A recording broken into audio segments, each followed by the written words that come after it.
Paramos aqui, né? Acho que foi.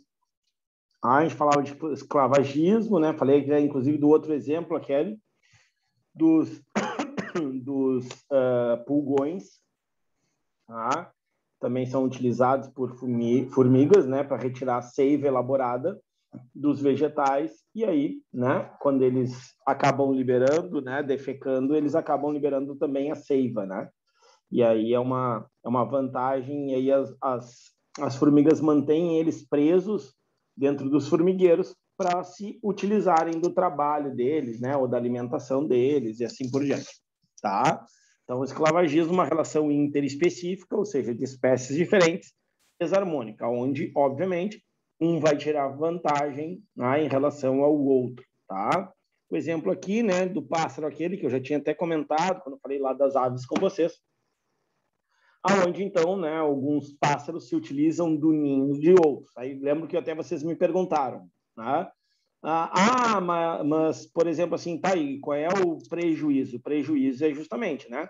Chocar os ovos é tu deixar de te alimentar, é tu deixar, né, de construir, sei lá, novos ninhos, é tu deixar de fazer outras coisas.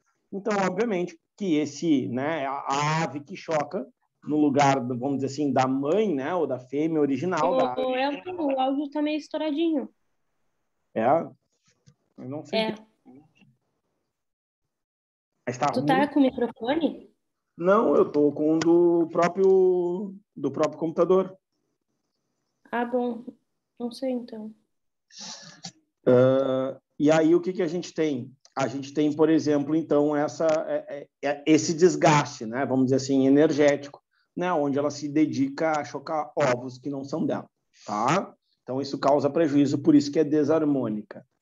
E aí, a gente entra ainda, né? Tem a ver com relações, tem a ver com evolução, tá? A gente vai voltar isso na evolução, porque isso também faz parte lá da evolução, né? Que são duas situações, onde a gente chama, né? Formas especiais de adaptação, também algumas relações ecológicas e assim por diante. Então, o que a gente tem? A gente tem a camuflagem e o mimetismo. Você vê se eu coloquei. Coloquei. Então, olha aqui, ó. O que nós temos na camuflagem? Tá? Então, ó, camufla. Tá? Então, forma de adaptação. Então, um ser vivo, né, teve uma seleção, obviamente, ele passou por seleções naturais, tá? Aonde, por exemplo, ele vai imitar, o corpo dele vai ser muito semelhante ao habitat que ele vive, ou seja, o ambiente que ele vive, tá? Então, isso vai fazer com que ele se confunda, principalmente para predadores, essa é a grande intenção, tá? Confundir predadores para que eles não os ataquem, tá? E aí, no momento aqui, né, aqui, por exemplo, que vocês podem ver, tem um inseto-folha, onde ele imita o ambiente, né, as cores do ambiente, e também, aqui nesse caso, ele também vai ter, né, essa reprodução, né, do ambiente. Então, ele está camuflado, ele vai ficar escondido de predadores que provavelmente sejam pássaros, tá? Bom, qual é a diferença, então, da camuflagem para mimetismo? E aí, de novo, isso aqui é um assunto bem possível porque, né, de ser abordado, seja em vestibulares ou seja no Enem, tá?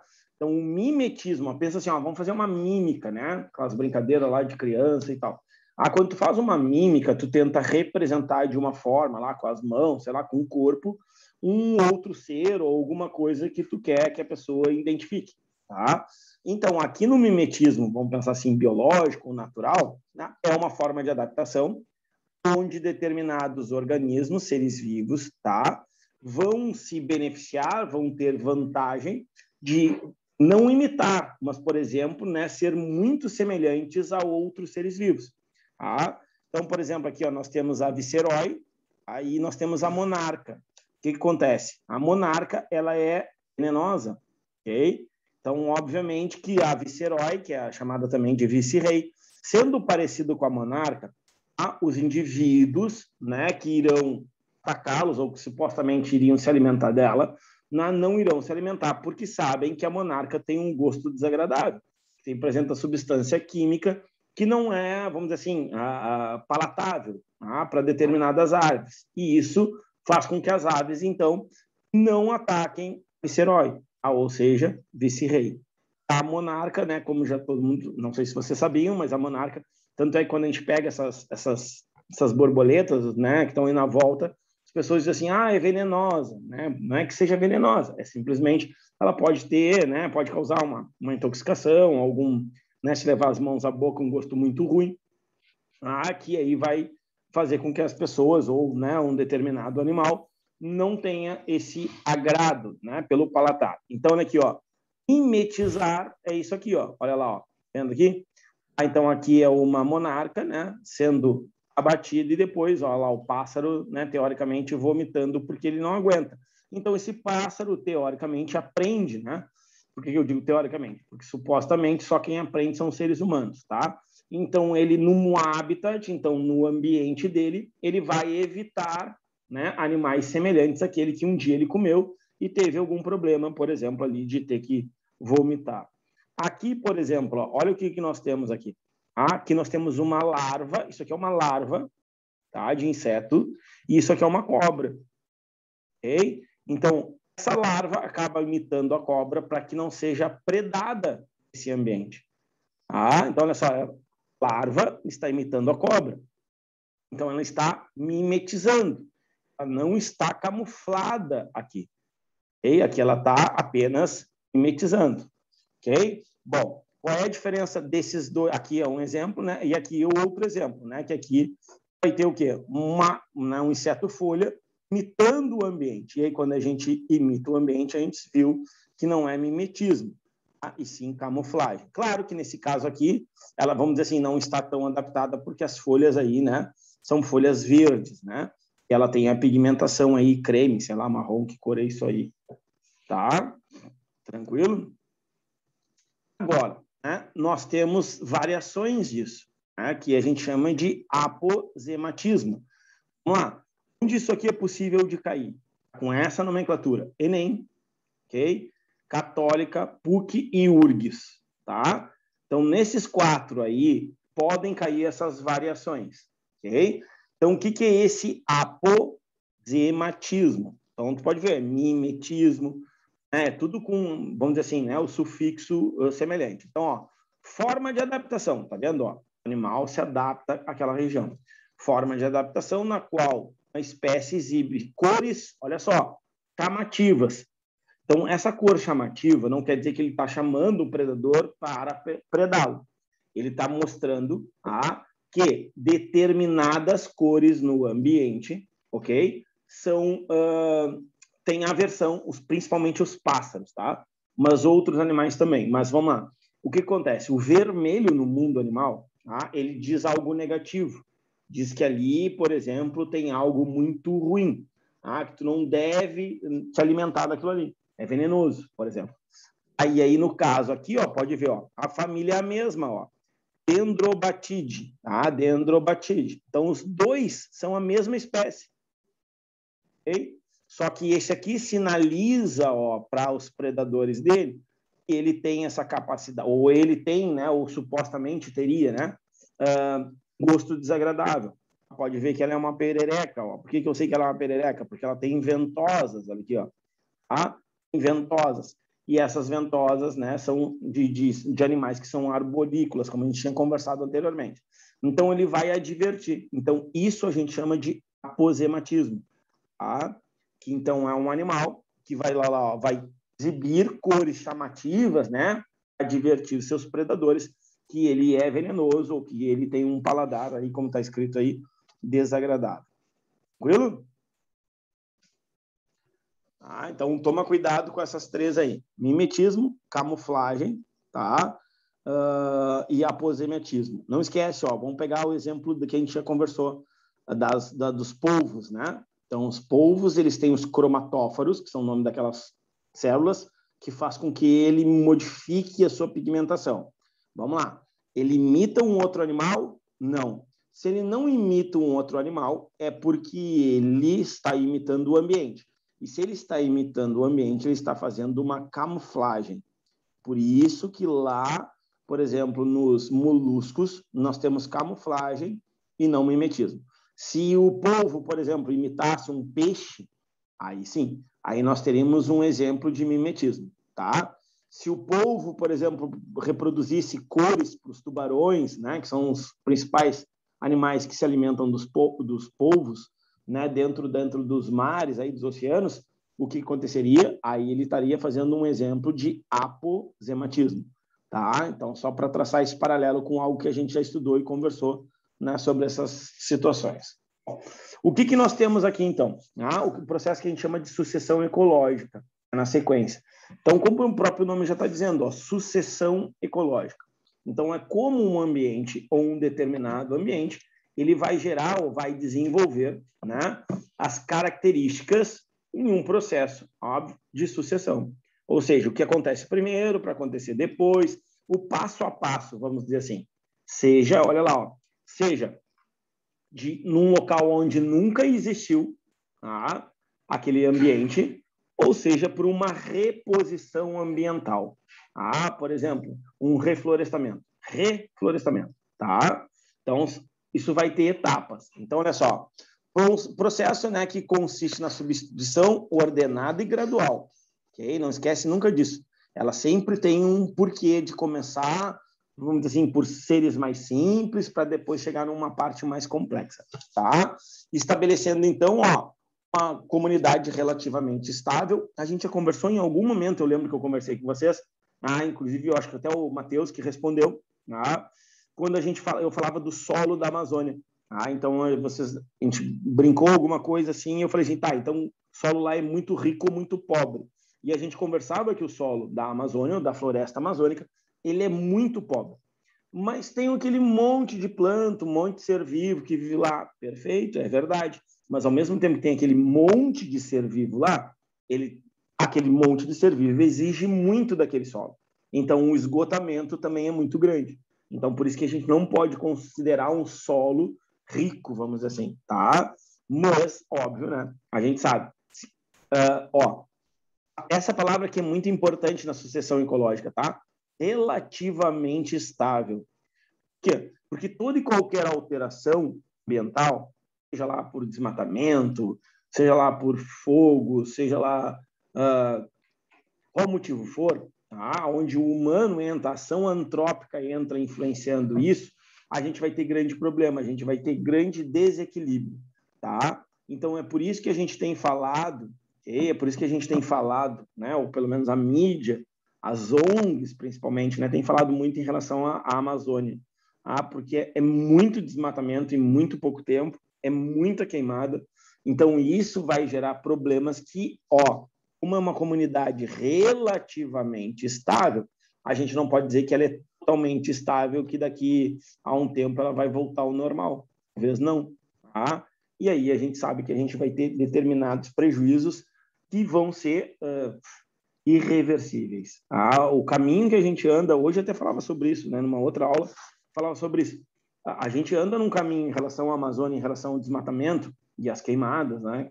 Uma coisa puxa a outra, que talvez, né, mas talvez 10 anos, se continuar nessa levada, a gente não consiga mais reverter, e aí o processo de desertificação ele vai ser, né, vai ser com certeza algo real, ok? E aí depois não tem assim, tá, agora vamos parar, vamos dar um tempo para a gente reconstituir esse ambiente. Não tem como, tá? Então a questão toda é essa. Bom, então, a gente diz, né, que uma comunidade clímax é essa, vai ter essa relativa estabilidade, e que, teoricamente, se recupera mais rápido, se deixar naturalmente, se não tiver outras interferências. Tá? Então, nós temos as etapas de sucessão ecológica chamadas de ecese, ou pioneira, a séries, ou intermediária, da comunidade clímax, seria aquele ápice, o ápice da estruturação ambiental, do equilíbrio ambiental, para que aí a gente tenha em determinado local. Isso serve para, pode ser campo, tá? Não precisa ser uma floresta, porque normalmente quando fala isso a gente pensa em floresta.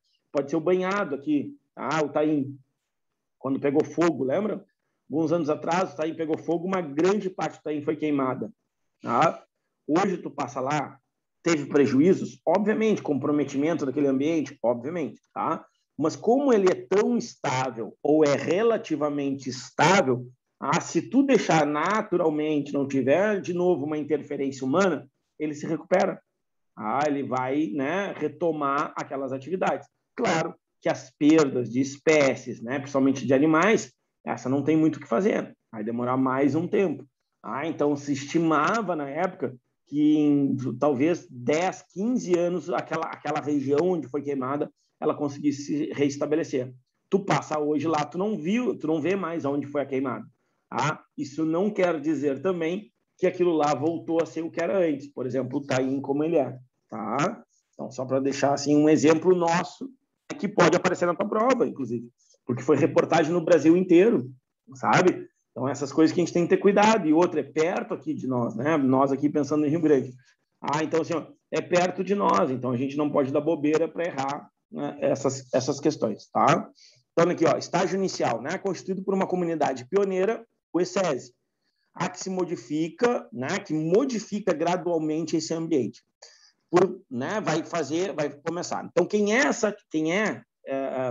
essa estrutura, né, inicial que vai dar embasamento, que vai dar suporte, ou que vai iniciar, vamos dizer assim, essa colonização nessas regiões, tá? Pensa num local onde não teve nada, ou onde houve, por exemplo, um desmatamento ou uma queimada, e aí precisa, né, recomeçar a termos aquele ambiente.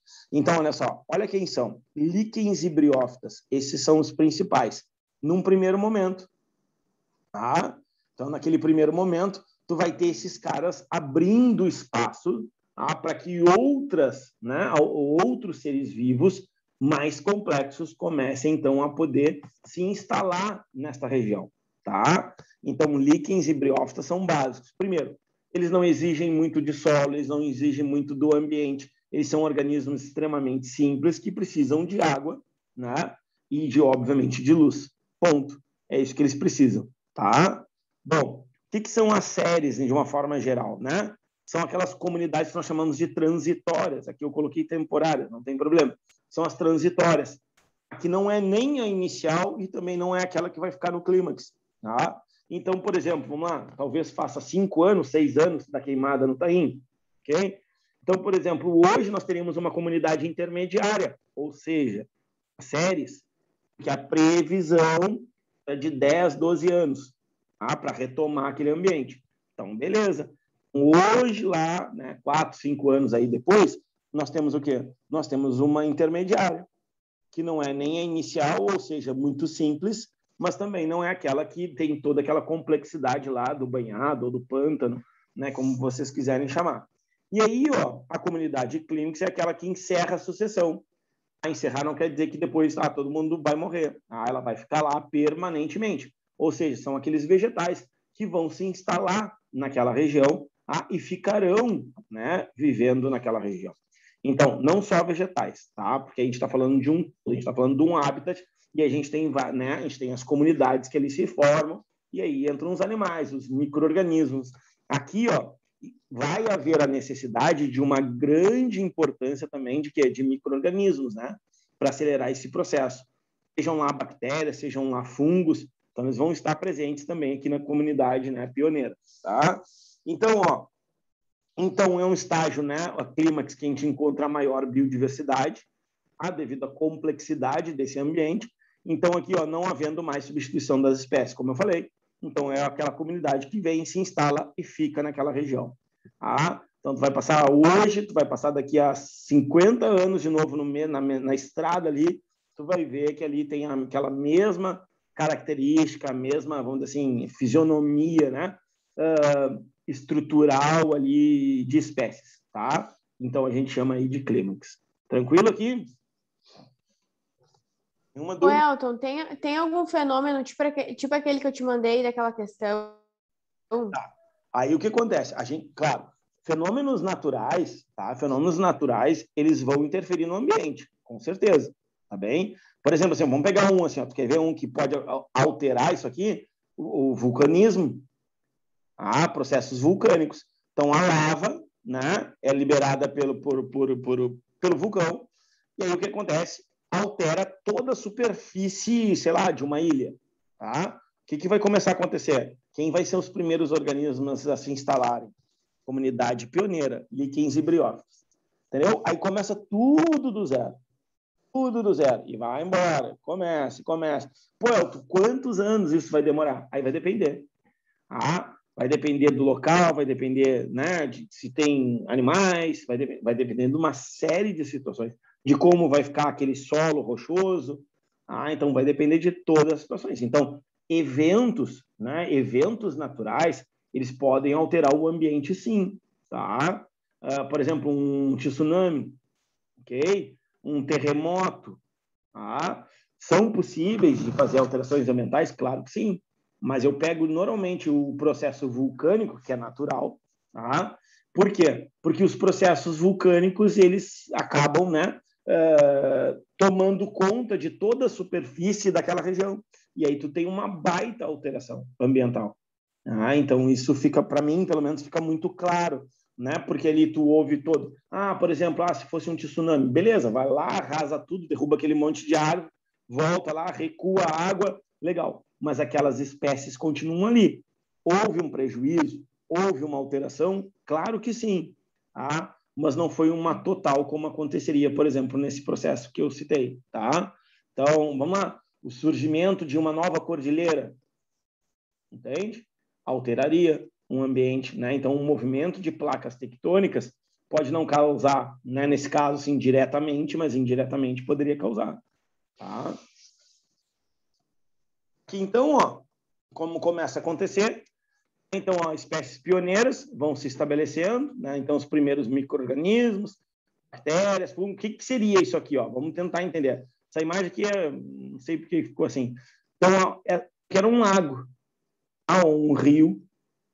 O que começou a acontecer? Um processo de assoreamento, tá? E aí sumiu aquele rio, ok?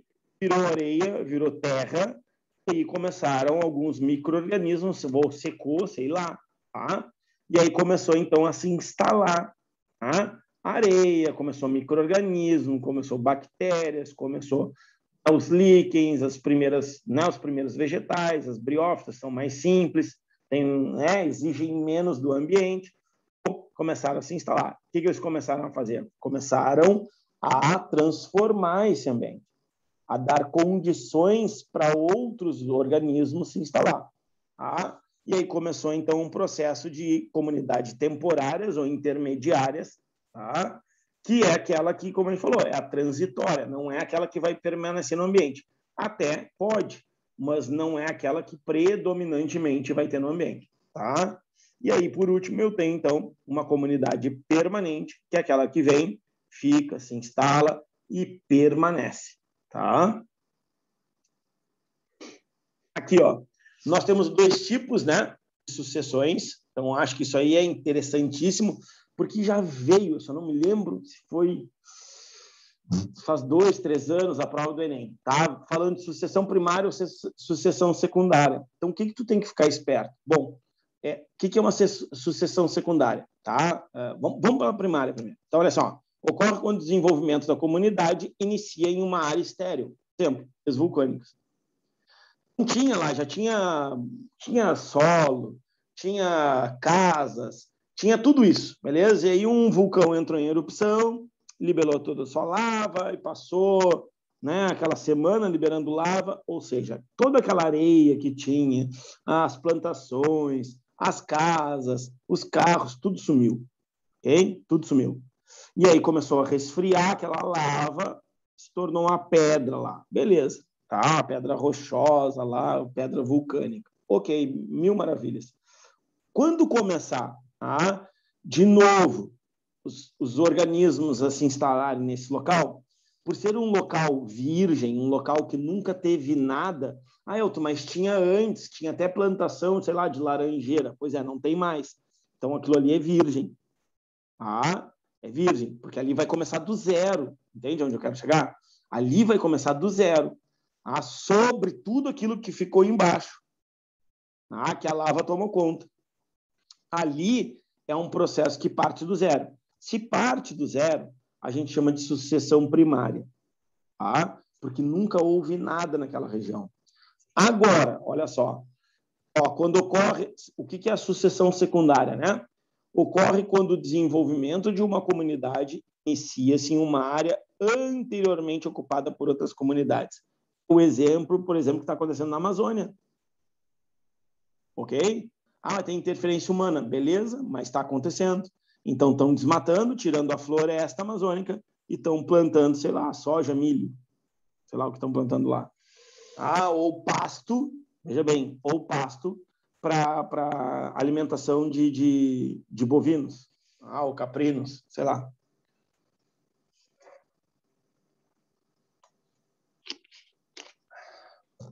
Fica claro? Elton, não ficou claro. Beleza, vamos lá então. Então pensa assim, o que aconteceu aqui no Rio Grande do Sul? Nós temos campos, né? Campos, beleza. Região ali de Arroio Grande, São José do Norte, né? Então, o que se fez nesses locais? Se plantou pinos, se plantou araucárias e se plantou eucalipto. Para quê? Para venda, para celulose, ok? Então, tu tinha campos, tu tinha duna, tu tinha areia, tu tinha, seja lá o que for, tu tinha uma comunidade estabelecida nessas regiões.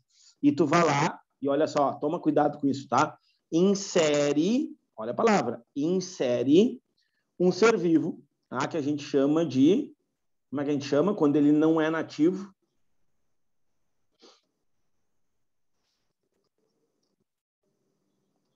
Não? Quando um organismo não é nativo e tu vai lá e insere ele. Por exemplo, eu dei o exemplo das piranhas semana passada. Como é que é o nome? Intruso. Quase. Quase. Como é que é o nome? Se não é nativo, ele é o quê?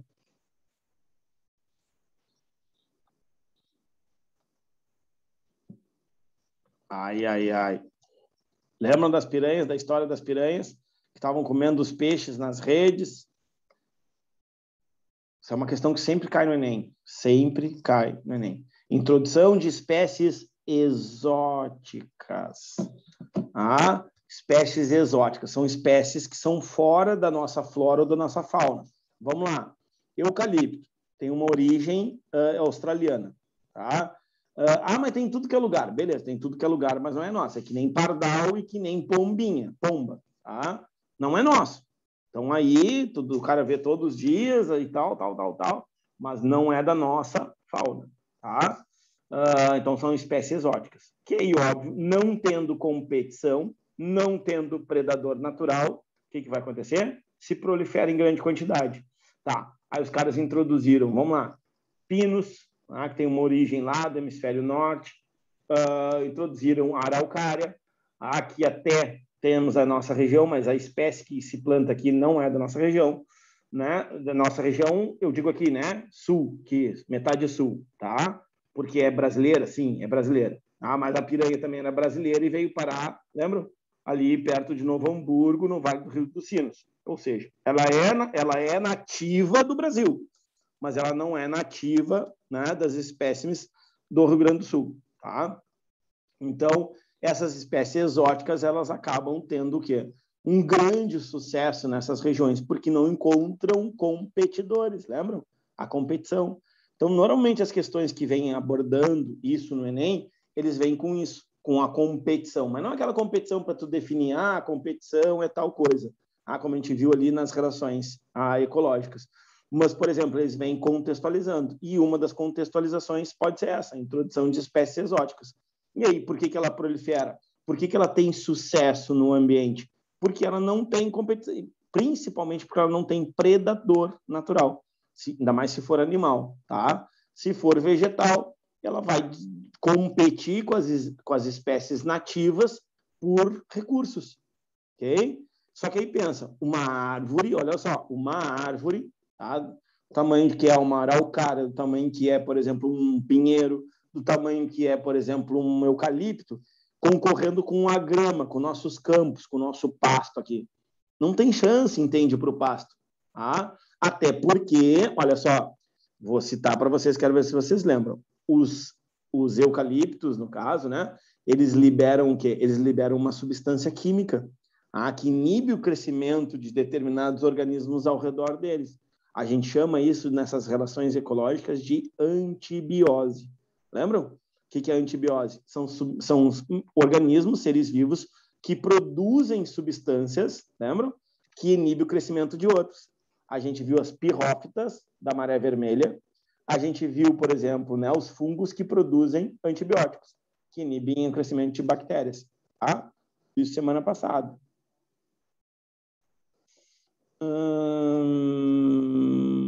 Não. Aqui, ó. Se eu acho que, por exemplo, pode cair algo específico, assim, não. Tá? Tipo talvez de definição ou de detalhar cada tipo de sucessão. Acho que não, tá?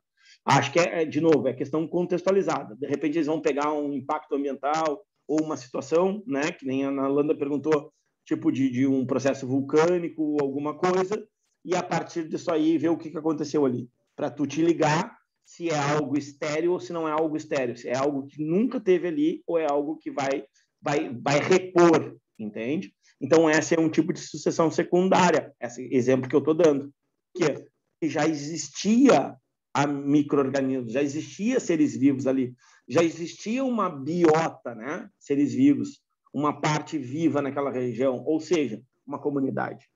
E aí tu vai lá e insere outros que não tem nada a ver, totalmente descontextualizados daqueles seres que vivem naquela região. Fica claro isso ou não? A primária, a diferença da primária para a secundária. Vamos lá, ó. O que está acontecendo lá no coisa, como é que é o nome? No Catar. O que os caras estão fazendo, até floresta estão fazendo, né? Tipo lá, não é Catar, Emirados Árabes, sei lá. Os caras no meio do deserto, os caras estão fazendo, tipo, plantando de tudo, com os recursos que eles têm lá. Então, vamos lá. Lá era o quê? Lá não tinha nada. Então, tu começa... Então, aquela ali vai ser, né, na sequência ali vai ser, se fosse pensando naturalmente, tá? Seria, então, uma primária, porque no deserto, teoricamente, não tem nada. Teoricamente. Deixa eu ver aqui.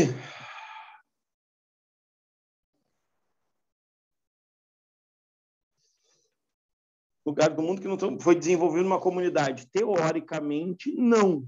Tá? O que acontece? Assim, vamos lá, tem lugar do mundo que é muito amplo. Mas, por exemplo, assim, dentro de vulcões, a gente sabe que algumas bactérias sobrevivem.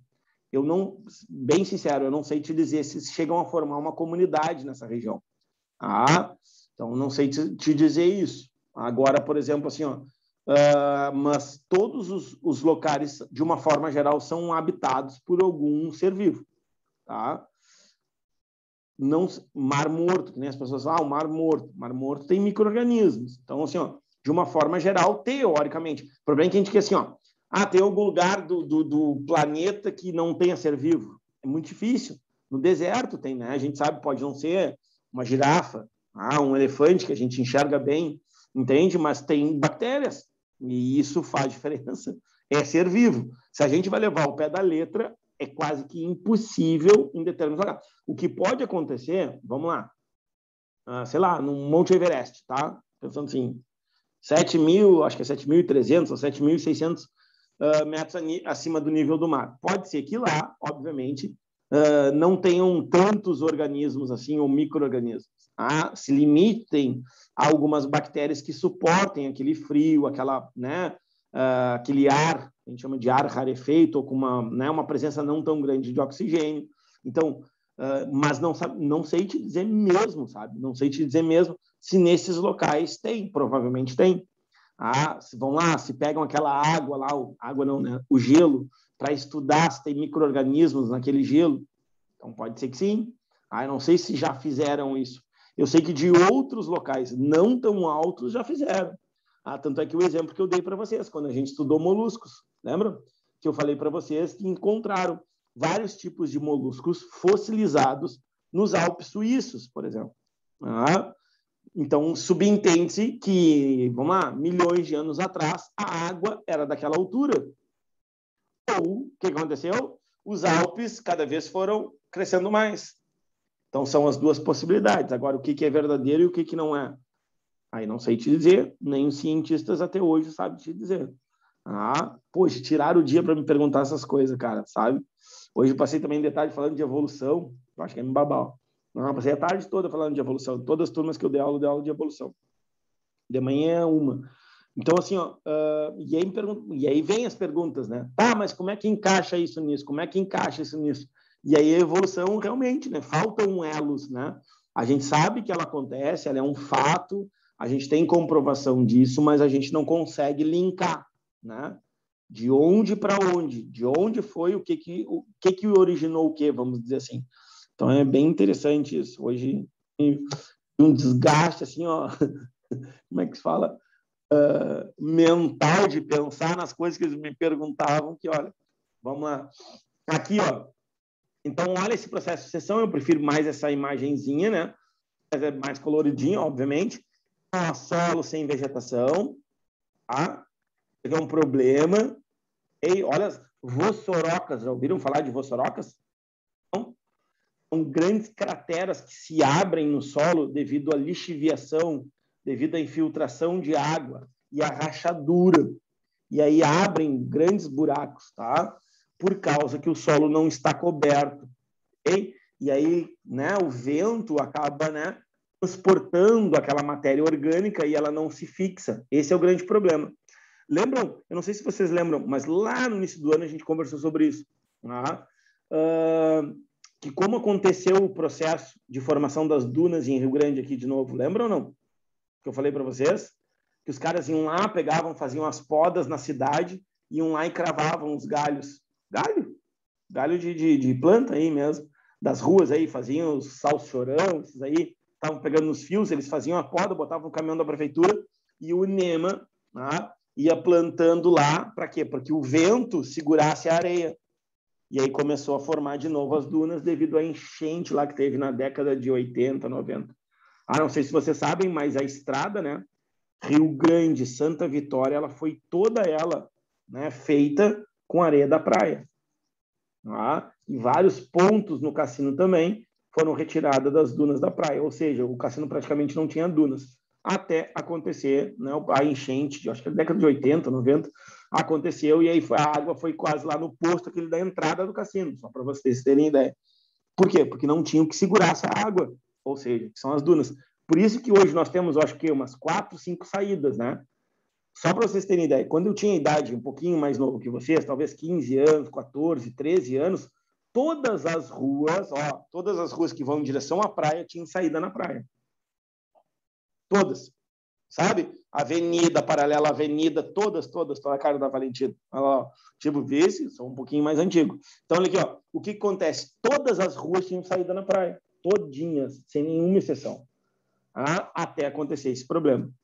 A água literalmente invadiu o cassino. Pode perguntar para os pais de vocês aí, avós, né? Vão lembrar. Eu só não me lembro, eu acho que é década de 80, tá? Foi década de 80. A partir dali, então, aí tu imagina, é um trabalho de quase 30 anos para a gente ter as dunas que tem hoje, por isso que o cassino... E mesmo assim, ó, quando dá uma aguinha aí, um ventinho mais forte, aí você sabe, né? Vai lá adiante, né, a água. Então, aí tu imagina se não tivessem as dunas. Aquelas primeiras casas ali, você sabe o que ia acontecer, né? Quem fica ali perto da água ali e tal. Tá? Então, olha aqui, ó. Então, as plantas, aí começam, então, as plantas pioneiras, né? Olha só. Olha o processo de diversificação, tá? Começa, né, a aumentar, e aí, obviamente, começa a atrair outros organismos, como insetos, né? Pequenos, vamos dizer assim, répteis, pequenos anfíbios, se for o caso, né? Locais úmidos. E aí tu vai ter, então, né, chegando num processo lá, mais complexo de ter uma grande diversidade, ok? Desse processo aí. Olha aqui, ó. O que nós temos, então, né? Características, então, a composição em espécies, tá? Eventos ao longo da sucessão. Muda rapidamente no início, tá? E depois vai mais lentamente. Por isso que eu te falei, são processos que às vezes demoram até mais de 100 anos, tá? Para reestabelecer um determinado ambiente, ok? No início, Ô, Elton, fala. eu acho que esse ano Boa teve noite. uma questão... Boa noite. Eu acho que esse ano teve uma questão na prova de biologia que... Não sei se foi esse ano. Eu tô falando tudo errado porque eu botei um aparelho aqui na boca. Parece que tô com um ovo na boca, não repara, tá? E aí eu... A câmera, tá, entendi. Quê? Não, tá aqui. Tá aqui. Tu tá na segunda Tá na segunda página. Tá, vai lá.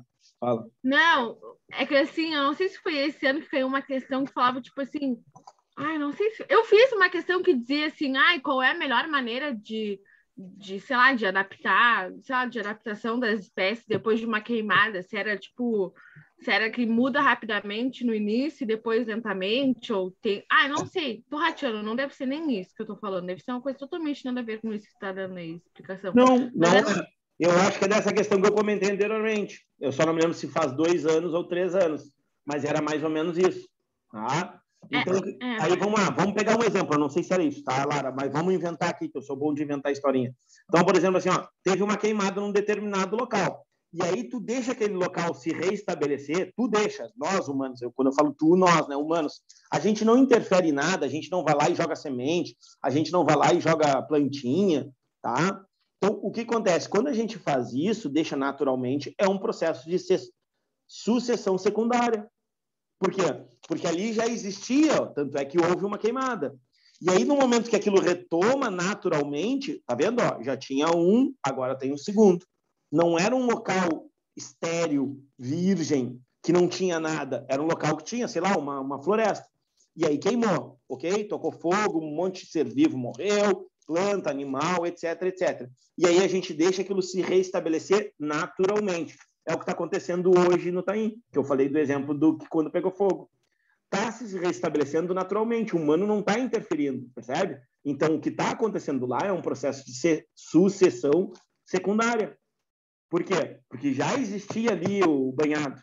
E agora está voltando com os micro-organismos, com os seres, com os animais que ali viviam antes da queimada.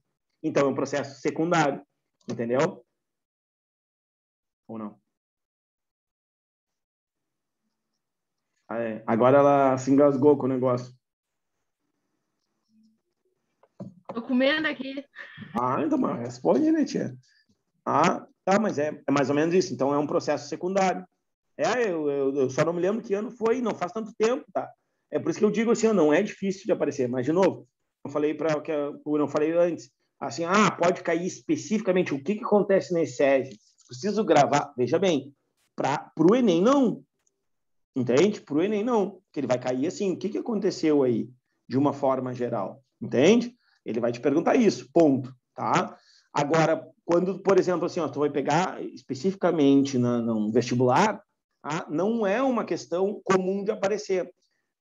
Especificamente assim, o que é ICESI, o que são comunidades pioneiras, não é comum, tu pode ver que tem até pouco exercício. Agora, quando vem, eu gosto bastante desse quadro aqui.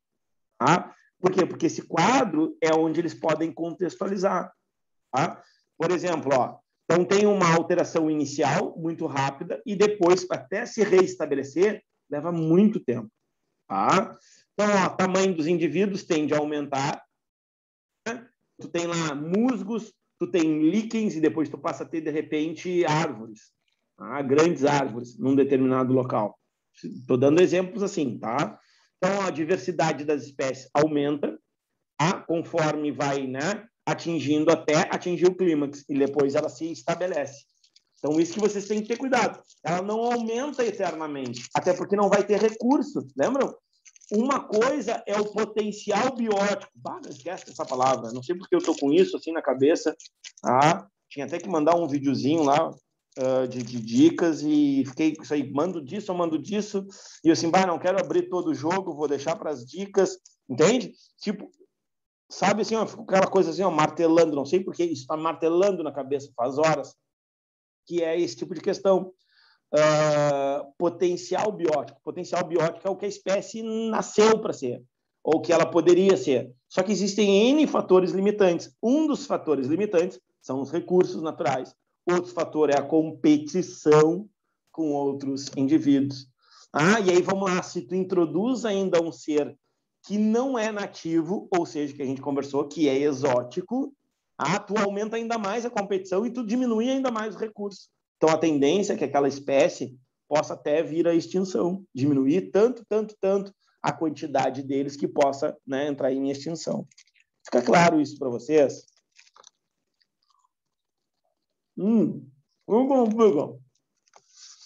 Comei tudo aqui.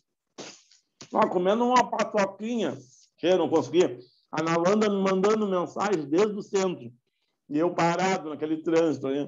Não conseguia nem ler. Me mandando... deixa eu contar para vocês. Então tá, já que... Vou fazer esse adendo aqui que a Nalanda me mandou uma foto das vizinhas dela. Não tá acreditando que vai falar isso, cara. Tu é muito idiota, Helton. Aí hoje de manhã, fui ver minhas minhocas. Cheguei lá, assim, não, certo, sobreviveram. Tchê, os meus tenebros, tudo morto, barriga para cima. Tenebros são os cascudos, que a gente come, né, as larvas deles. Aí o que acontece? As larvas, obviamente, não tinha mais, tal, e os cascudos tudo de barriga para cima, tudo morto. Tá, mas estavam lá. Beleza. Aí fui abrir assim, tomara que esteja aqui.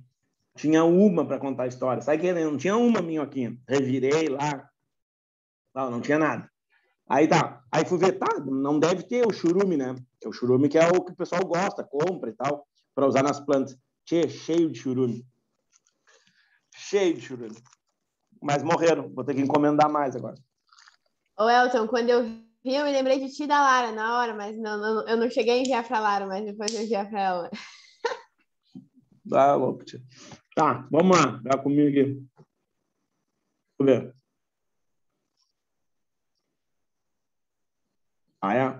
A URGS cobra bastante isso. Que a gente está falando do potencial biótico, tá? Então, aqui, ó. A diversidade aumenta, ok? A biomassa. Quem que sabe o que é biomassa aí? É a palavra. Racha essa palavra. Tá? É a quantidade de animal? Bio, vida, massa, quantidade de matéria. Então, é como se fosse assim, ó, vamos... Não, é feio, tá? Mas sabe que não é, você sabe em física mais do que eu. É como se fosse o peso.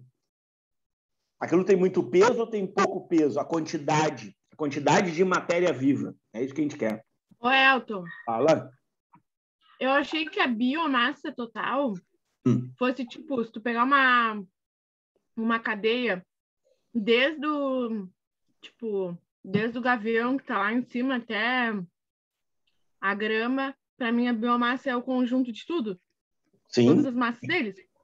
Sim, é isso. É a quantidade de matéria viva de um determinado ambiente. Só que tu não pode pegar só uma cadeia.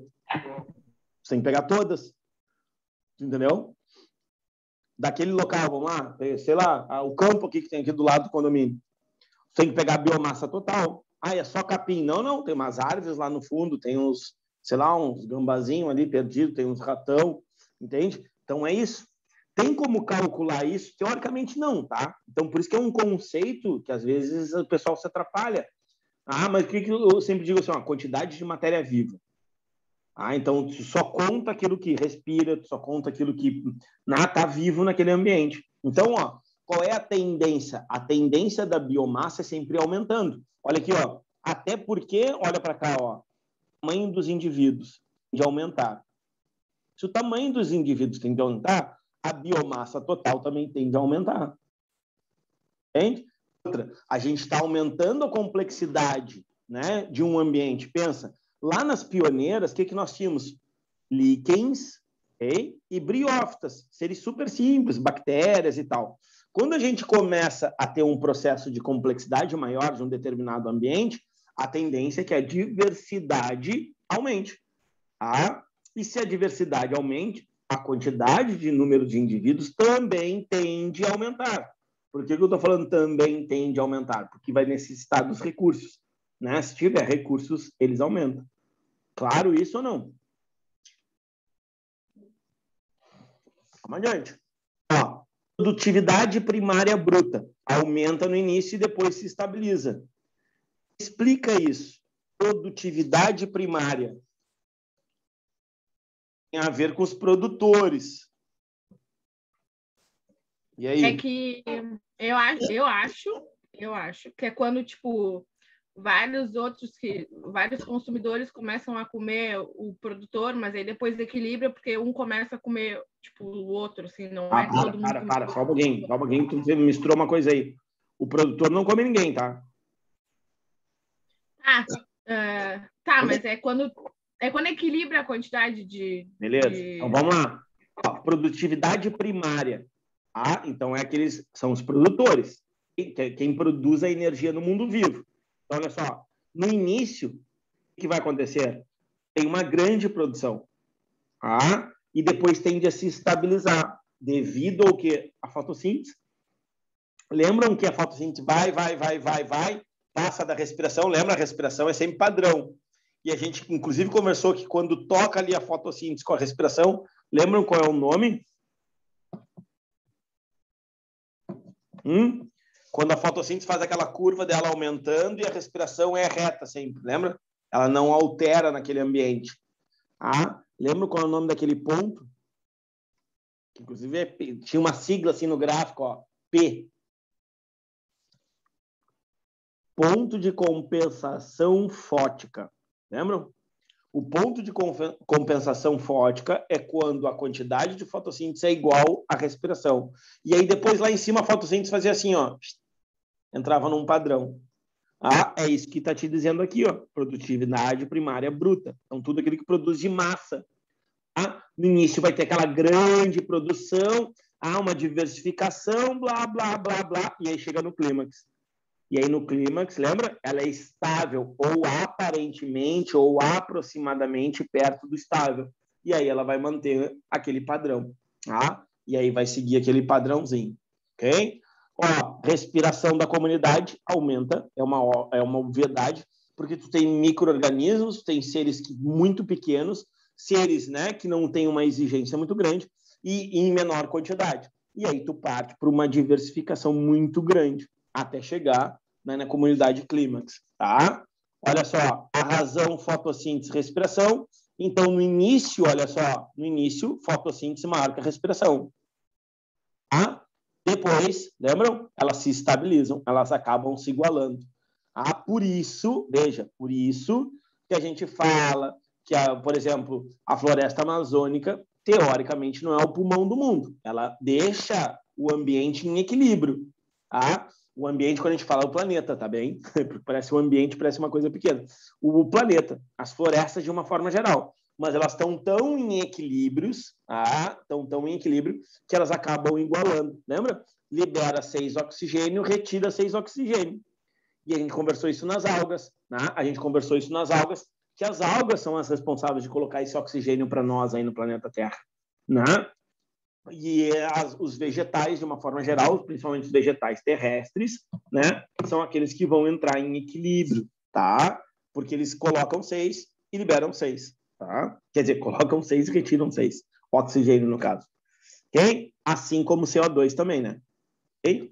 Elton, daí eles podem pedir bastante gráfico de bactérias, né? Pode. Até de competição. É mais comum quando é uma bactéria, quando é um micro-organismo com outro, e normalmente eles colocam aquele clássico ali que eu coloquei para vocês, que são dos paraméciums. Mas pode vir, por exemplo, assim, gráficos falando, nesse caso aqui, de... Vamos lá, como é que está o solo? Porque aqui a gente está falando só de, vamos dizer assim, de vegetais, né? Aquilo que a gente enxerga, os animais. Mas como é que está o solo? O solo tende também a aumentar a diversificação de micro-organismos, porque num primeiro momento tinha lá briófitas e líquens, e agora, de repente, lá numa floresta, tu vai ter uma grande necessidade. Aquilo precisa, lembra? Ser decomposto rapidamente. Para quê? Para que aquela matéria que é orgânica se torne inorgânica e os vegetais consigam recolocar aquilo o mais rápido possível. Por isso que os nutrientes eles param muito pouco no solo. Por isso que a gente chama de um solo pobre. Por quê? Porque ele tem alta rotatividade, ele tem alta ciclagem. E isso vai fazer com que eles, então, né, tenham toda essa relação, né? Vamos dizer assim, essa relação bem rápida, né, com o ciclo do nitrogênio, ciclo do carbono, até mesmo da água, e assim por diante. Então, aquela história da Amazônia, de novo, são os rios aéreos. Esses rios aéreos são importantes para levar chuva para outras regiões. Porque parece que assim, transpira lá, libera água, né? Os vegetais liberam água na floresta e chove ali em cima somente. Não, né? Essa água é levada para outros locais, principalmente aqui no país, pensando na Amazônia, é levado para o sudeste brasileiro, centro-oeste, né? Aonde a tendência com o tempo de começar um processo de desertificação ou cada vez mais secas prolongadas. Então, vamos lá. Então, no início, a fotossíntese é maior que a respiração, tá? Depois elas acabam sendo produtividade líquida, então, inicialmente grande, depois diminui igualando no clímax. Lembra? O clímax vai entrar em equilíbrio total. Tá? Dificilmente tu vai ter algo muito maior do que o outro. Tá? Depois, cadeias alimentares ficam mais elaboradas, mais complexas. Tá? E a reciclagem, obviamente, vai aumentando, se tornando mais rápida. Lembra que eu acabei de dizer da Amazônia? Nem vi que estava ali embaixo. Então, tudo é muito rápido numa floresta. Então, por exemplo, um animal... Lembra que eu falei para vocês que eu fiz um trabalho na faculdade que tinha, né, um estudo através de decomposição de animais? Lembra que eu falei? Os coelhinhos. Então, a gente colocou os coelhos em 3 locais diferentes. Um dentro da mata, um na beira de um lago, tá? E um num outro local que agora eu não estou me lembrando, acho que era campo aberto. Tá? Então, e obviamente, adivinha onde é que foi mais rápido a decomposição? No interior da mata. Tá? A gente sempre acha assim, vai ficar no sol, vai apodrecer. Não necessariamente, entende? Não necessariamente ficar no sol vai apodrecer. Então, tu vê, no meio da mata, onde ele não pegava nenhum raio solar, vamos dizer assim, incidia diretamente, houve uma decomposição mais rápida. Por quê? Porque naquela região, naquele local, se precisa desses nutrientes mais rapidamente. Aqui, então. Aqui, fechou. Tranquilo isso aqui ou não? Tá. E tinha...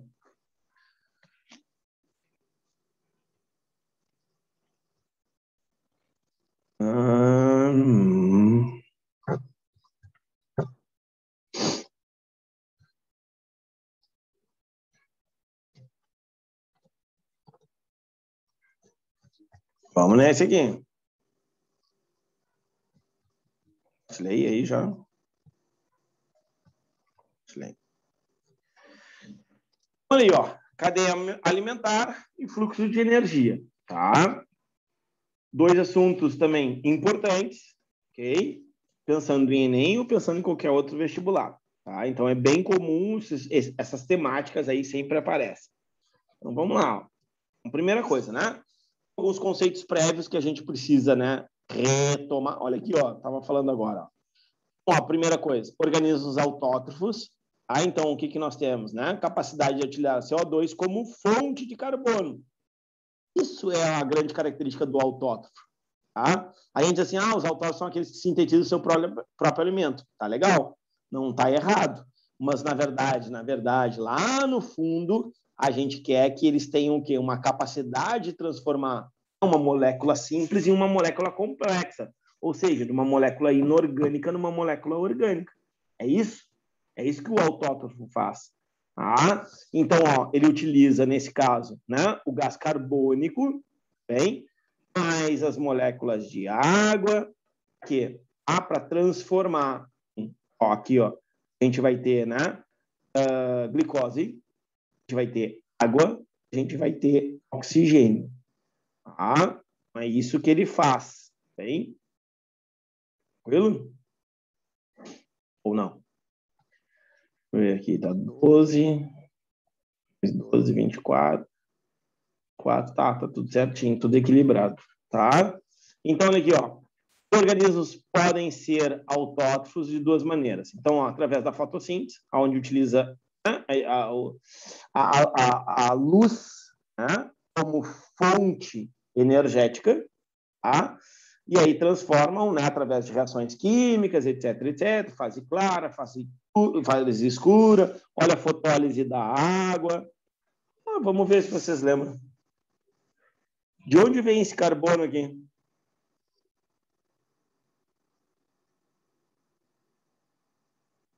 Esse carbono aqui, C6 aqui. Vocês olham com umas caras que assim, tem uma fonte ali nos reagentes. CO2? Isso, do CO2. Hidrogênio. É fotólise. Da água. E o oxigênio? Eu quero ver. O que derruba todo mundo? A gente na URGS, hein? Isso aí cai na URGS seguido. Pior de tudo é isso. E aí? CO2? Negativo. Tá certo. CO2, sim. Olha aqui, Então, carbono de CO2, oxigênio de CO2 e o hidrogênio da água. Então, Elton, esse oxigênio aqui vem da água. Então, esse oxigênio que é liberado aí vem da água. Tá? Então, ó, por isso que as algas, né, como bons produtores, lá nas cadeias aquáticas, lembram? Nas cadeias aquáticas, o que elas vão fazer? Elas vão retirar o oxigênio da água e liberar para o ambiente. No caso, né, o oxigênio no interior da água, né? Bom, e a quimiossíntese é um outro processo também que nós temos seres autótrofos, lá das bactériazinhas bonitinhas, aonde elas vão fazer o quê? A energia necessária para converter CO2 em matéria orgânica provém de reações químicas, que a gente chama de quimiossíntese. Lá, por exemplo, que acontece, aonde? Lá no ciclo do nitrogênio, tá? Aquelas bactérias nitrificantes, as bactérias desnitrificantes, as pseudomonas, que a gente vai ver aqueles ciclos aí hoje ou amanhã. Tá? Então, essa é a característica, né, desses produtores. Tá? Bom, então aqui alguns, né, seres produtores, algas verdes, árvores, olha, cianobactérias. Ciano, né, vem de azul, acho que dá de entender por quê. Tem uns que chamam isso aqui de verde, mas para mim tanto faz, não vai mudar a minha vida. As algas pardas, bem pluricelulares. Aí os vegetais, né, as bromélias. E olha aqui, ó, algumas algas unicelulares. Coloquei alguns exemplos aqui para a gente retomar esses conceitos aí. Tá? Tranquilo? Aqui, ó, organismos heterotrófos, ou heterotróficos, tanto faz. São organismos, então, capazes de não são capazes de produzir a sua matéria orgânica. Ou seja, né, dessa maneira eles vão precisar do meio ambiente. Então, aqui tem lá, sei lá que bicho é esse aqui, que eu coloquei de novo. Né, tem ali a corujinha comendo um ratinho, tem aqui um ser humano, né, comendo uma maçã. Aqui tem um fungo comendo, né, se alimentando, liberando as enzimas digestivas, né, fazendo uma digestão extracelular, extracorpórea, para depois ter a absorção desses nutrientes. É isso que os fungos fazem, não esquece. Eles têm uma digestão extracorpórea. Assim como os aracnídeos, como as aranhas, que liberam as enzimas fora do corpo, digerem aquele animal e depois só vão engolindo, né, os nutrientes. Tá? E aí a gente chega, então, nas cadeias. Ok? E aí, assim, ó, todo mundo me fala assim, pô, mas como é que eu faço o exercício? Cara, é uma questão interpretativa. Tu tem que entender aonde começa e aonde termina. Tá? Inclusive, a última questão caiu assim, mais complexa de evolução. Não tinha, na verdade, nada de evolução. Tá? Tinha um monte de seta, um monte de enredo, um monte de coisa que tu tinha que saber quem era mais derivado ou menos. O único conceito de evolução que tu precisava saber era esse, tá? Onde nós tínhamos as relações entre aquelas espécies ali e tal. Então, olha aqui o que eu tenho. Eu tenho, então, ó, relação alimentar entre organismos em um ecossistema. Okay? Representam, então, essa série de organismos pela qual flui a energia desse mundo. Então, ó, a luz, a gente conversou, né? Vai dar aquela energia necessária para a transformação do gás carbônico em glicose. Ok? E aí eu tenho o meu produtor, base de cadeia. Esse produtor pode morrer. E aí, quando ele morrer, ele vai ser decomposto por bactérias e fungos. Beleza. Mas, ao mesmo tempo, o gafanhoto se alimenta do capim, o sapo se alimenta do gafanhoto e a serpente se alimenta do rato. Pode ver que é sempre os mesmos exemplos. Tá? Sempre, não muda. Bom, então, ó, mas o gafanhoto também pode morrer, o sapinho pode morrer, a serpente pode morrer e todos eles serão decompostos. Então, nós temos 3 organismos aqui. Nós temos quem? Nós temos os produtores, nós temos os consumidores e nós temos os decompositores. Então, esses, de uma forma geral, são os 3 grupos, né, que compõem um determinado ambiente, tá? Pensando no fluxo energético nas cadeias alimentares. O que normalmente não aparece, tá, em cadeias alimentares, tá bem? Não aparece em cadeias alimentares, de uma forma geral, decompositores e não aparecem humanos, ok? Os humanos só vão aparecer quando tiver algum impacto, vamos dizer assim, na saúde. Por exemplo, metais pesados, tá? Então, os metais pesados, e o que vai acontecer? Mercúrio, chumbo, tá? que vai acontecer? É um processo inverso do que acontece no fluxo de energia. Porque, olha aqui, ó, produtores são sempre representados pelos autótrofos. Consumidores são sempre heterótrofos. E aí, olha aqui, ó, botei ainda carnívoros e herbívoros de um ecossistema. Depois, decompositores são também heterótrofos. Não tem aquela capacidade que a gente conversou. Tá? Transformação. Agora, olha aqui, ó. Na cadeia acima, o capim é autótrofo, ou seja, é o produtor. Gafanhoto, sapo e serpente, consumidores. Bactérias e fungo, decompositores. Nada que tu já não saiba. Tá? Agora, o que eu quero... Antes, já vou voltar aqui, nesse aqui. Tá? Então, assim, ó, estava falando, quando a gente fala de uma cadeia ou de uma teia alimentar, vamos pensar que, por exemplo, nesse local houve um derramamento de mercúrio. Ou tem lá, por exemplo... como é que se fala? Garimpo. Tá? O garimpo se utiliza mercúrio e tal, beleza. Aí o que acontece? O capim absorve aquele mercúrio, ok? Bom, quando o capim absorve aquele mercúrio, o que vai acontecer? O gafanhoto não come só um capim, um pedaço lá, ele come vários pedaços. Então, tá vendo? Ó, quanto que ele come vários pedaços, ele acaba se contaminando mais que o capim.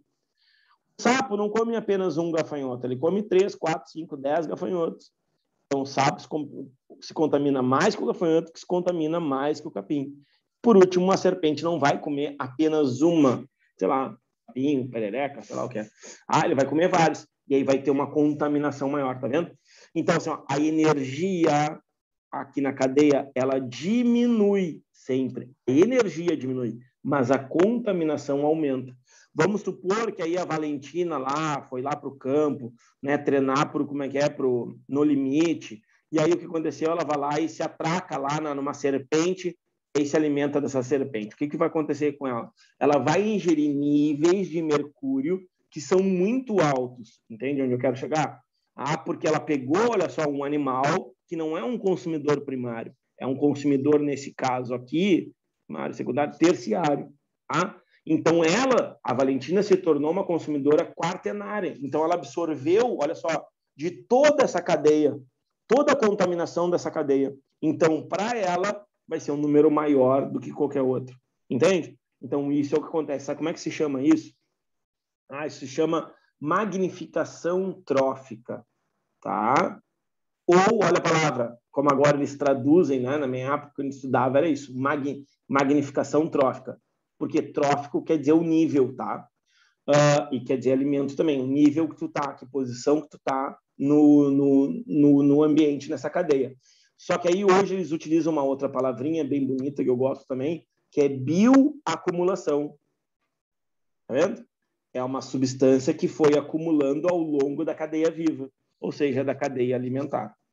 Tá? Então, de novo... Elton, uma pergunta. Então, a partir lá, tipo assim, no gráfico, então, tipo, quando tiver lá no tipo, ponto C, intensifica a competição entre eles? Que gráfico você está falando?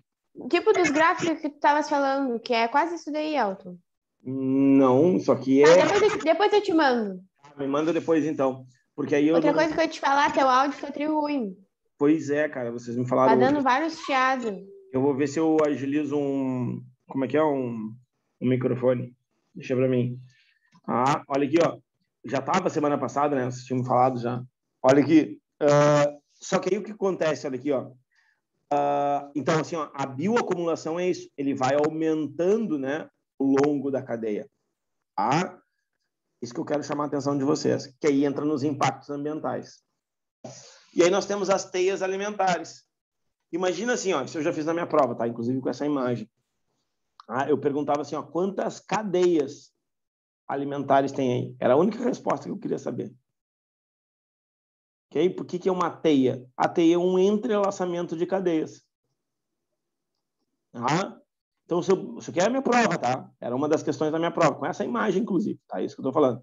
Aí colocava lá no pessoal lá do colégio particular que eu dava aula, assim, ei, gurizada, observe a teia alimentar abaixo. Descreva, eu não me lembro se eu pedia para descrever, mas eu me lembro que diga quantas cadeias alimentares tem. Ponto.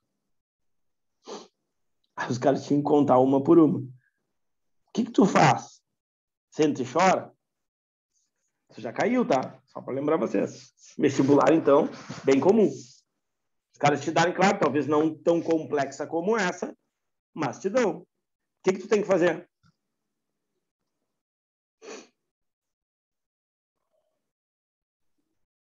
Contar as setinhas? Beleza. Só que aí, o que a gente precisa fazer? Primeira coisa que tu vai fazer, sempre, botar o dedo em cima dos produtores. Porque toda cadeia começa em produtor. Concorda comigo? Beleza. Então, o que eu faria? Ó, vou começar daqui da esquerda para a direita. Claro que eu não vou contar todas, tá? Mas eu só vou mostrar as possibilidades para vocês. Então, aqui, ó, eu ia anotar na prova. Sei lá, planta, rato, avião. Uma. Planta, rato. Eu comecei, o segundo é o rato. Então, eu vou todas as setas que saem do rato. Quantas setas saem do rato? 3. Quando que sai 3 do rato? Então, o rato tem que aparecer em 3 cadeias. Então, vamos lá. Ó. Planta, ó, a planta, essa planta aqui, planta 1 eu vou chamar, tá? Vou numerar 1, 2, 3. Tá? Então, na planta 1, quantas sai? 1, 2, 3, 4. Então, ela tem que ser no mínimo 4. Porque aí ela aponta para os outros, mas aí tu vai ver que depois aumenta. Vamos lá. Para tu ver como tu tem que ir no segundo que vai te dar as respostas. Então, vamos lá.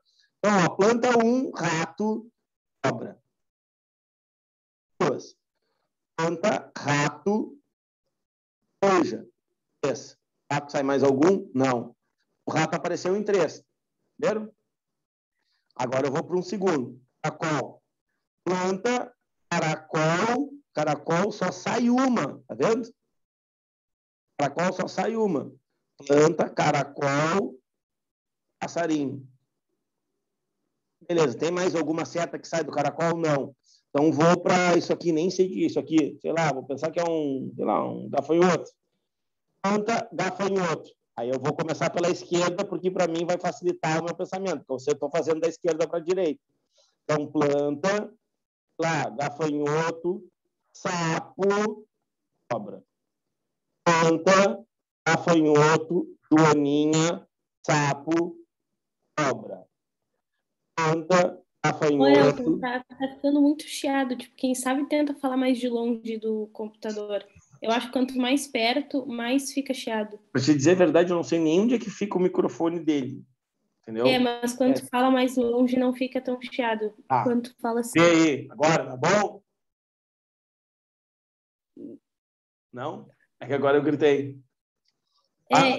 Não pode gritar também, eu acho. Esse é o grande problema. Tá? Não gritar é um problema. Então, olha aqui, ó, vamos lá. Ó, planta, caracol já foi, né? Planta, sei lá, gafanhoto, joaninha, passarinho. Planta, gafanhoto, aqui já foi do sapo, né? Aí aqui, ó, planta, gafanhoto, joaninha, sapo, cobra. Eu estou fazendo primeiro os da esquerda para depois passar para a direita. Aí, ó, planta, gafanhoto, joaninha, passarinho. Planta, gafanhoto, passarinho direto.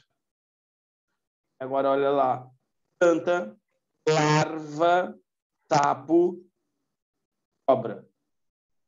Planta, larva, 2, passarinho, coruja.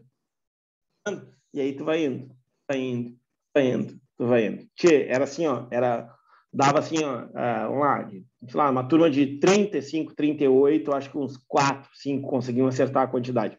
E nem sei se chutavam, se colavam, porque eu também não me preocupava com isso nas minhas provas. Entende? Então, assim, ó, a questão toda é assim, ó, tu estabelecer como eu vou contar isso. Porque quem for fazer vestibular, eles perguntam sim. E vou te dizer mais. Eles podem te perguntar assim, ó, este passarinho aqui, ó, fazer afirmativas. O passarinho, ou eles põem o nome aqui do lado. Tipo, o pardal. Vamos supor que isso aqui fosse um pardal. Tá chiando ainda? Então agora estou tentando falar light. Olha aqui, ó. Então, ó, o pardal aqui, por exemplo, eles perguntassem para ti assim, o pardal. Beleza. Tá, beleza. Pardal. Ele assume posição de consumidor terciário e quaternário nessa teia. Vamos ver. Produtor, ok? Quantas setas chegam nele? 1, 2, 3, 4. no mínimo, ele faz parte de 4. Então, vamos lá. Então, ó, produtor, consumidor primário, secundário. Essa não me serve. Eu falei terciário e quaternário, tá? Vamos aqui, ó. Produtor, consumidor primário, consumidor secundário. Não me serve. Produtor, consumidor primário, secundário, terciário. Ó, terciário ele realmente é. Tá? Aí vamos ver se ele tem algum quaternário. Vamos passar dessa aqui, ó. Produtor, consumidor primário, secundário, terciário. Me serve. Consumidor, produtor, consumidor primário, secundário. Produtor, consumidor primário, secundário. Pô, isso é muito chato. É isso que eles vão fazer, para ver se tu tem atenção, se tu tem paciência, se tu tem... É isso que eles fazem nas provas. No Enem é mais difícil, mas já veio no Enem teia alimentar, tá?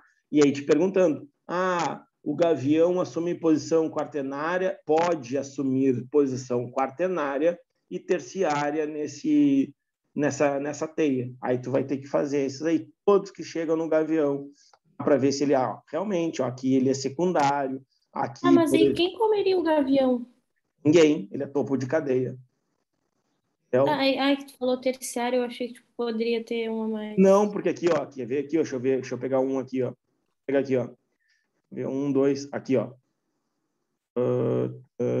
Não, deixa eu ver aqui. Aqui. Olha aqui, ó.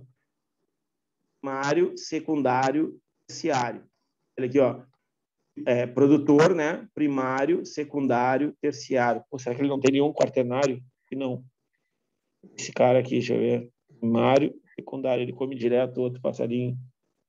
Não tem. Então, ele só poderia ser terciário. Eu acho que em todos ele está como terciário. Não está como secundário também. Agora, a cobra já nos ajuda. A cobra pode assumir terciário e quaternário, essa com certeza. Então, ó, produtor, primário, secundário, terciária, tá? Que ela assume uma posição nesta cadeia que forma, uma das que estão dentro dessa teia, assume a posição terciária. Então, tu já confirmou isso.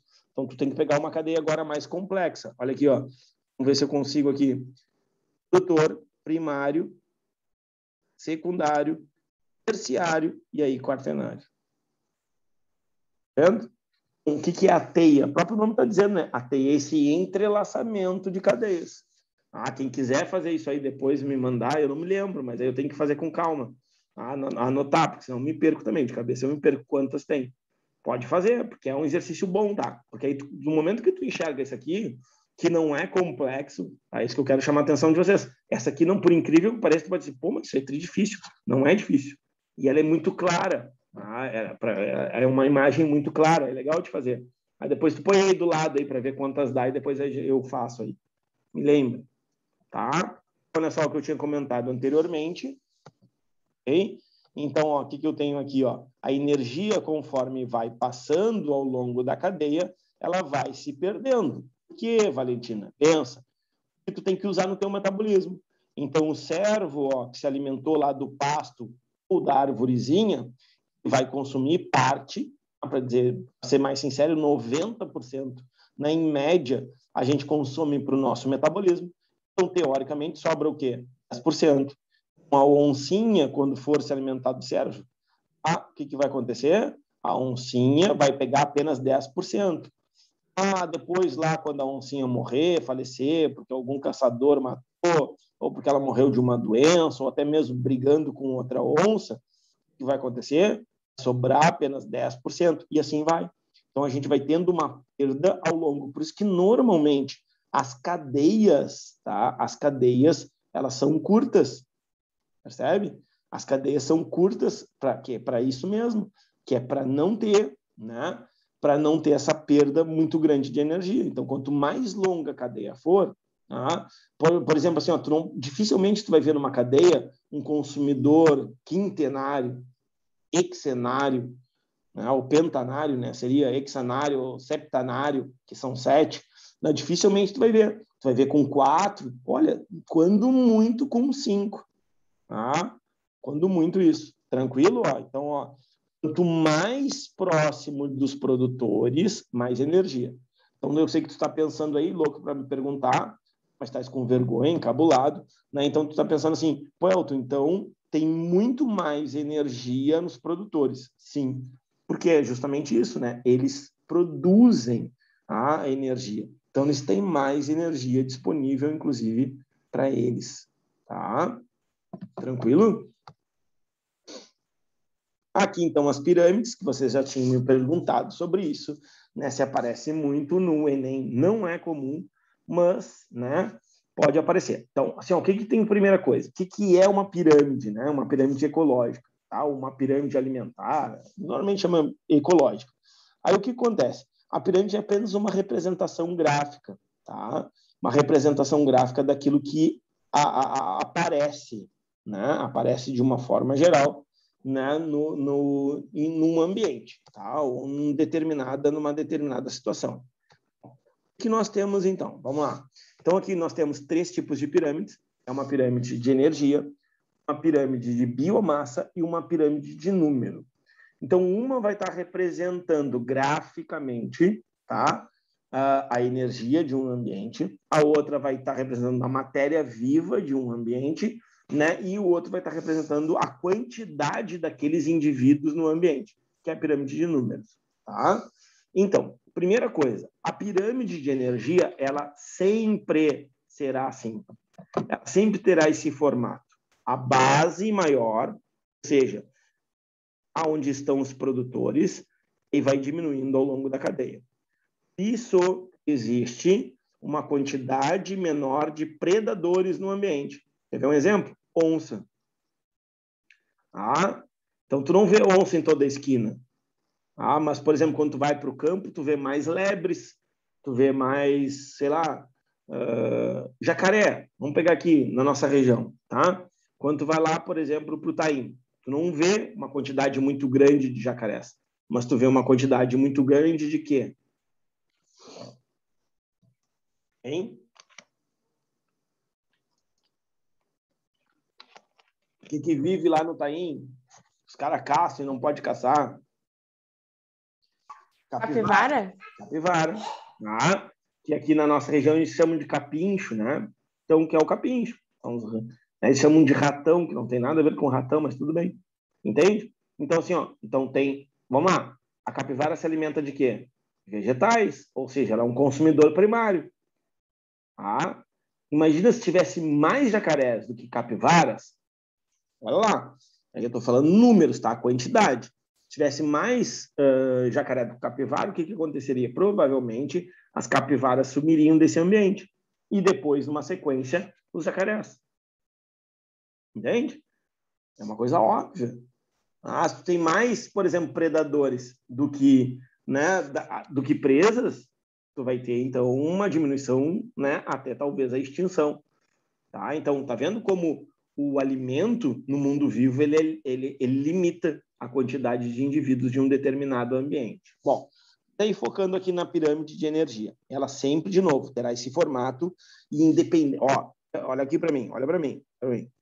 Independente do tipo de pirâmide que a gente estiver conversando, números, blá, blá, blá, blá, blá, biomassa ou energia, sempre na base é produtores. Sempre a base é produtores. Ah, Elton, mas eu achei que... não. Cara, sempre na base são os produtores, tá? Então, eu tenho os produtores. Então, ó, nível dos consumidores. Então, olha só, tinha 14.900 quilocaloria. Tá? Aí, depois, já num segundo, tinha 1.190. Aí, depois, num terceiro nível, já tinha 8,3 quilocaloria. Tá vendo? É isso que vai deixando ao longo da cadeia. Então, a energia vai diminuindo. Então, por isso que a gente sempre diz que a pirâmide de energia ela é sempre direta. Ó, tá aqui no cantinho. Ó. É sempre direta. Tá? Então, a base maior e depois, na sequência, ela vai sempre diminuindo. Então, também é por isso que ela sempre vai ter cadeias curtas. Tá? Olha aí. Ó. Pirâmide de números. Olha agora a diferença, hein? Ela pode ser uma direta ou ela pode ser inversa. Olha aqui que estranho isso, né? Mas vamos lá, vamos tentar entender.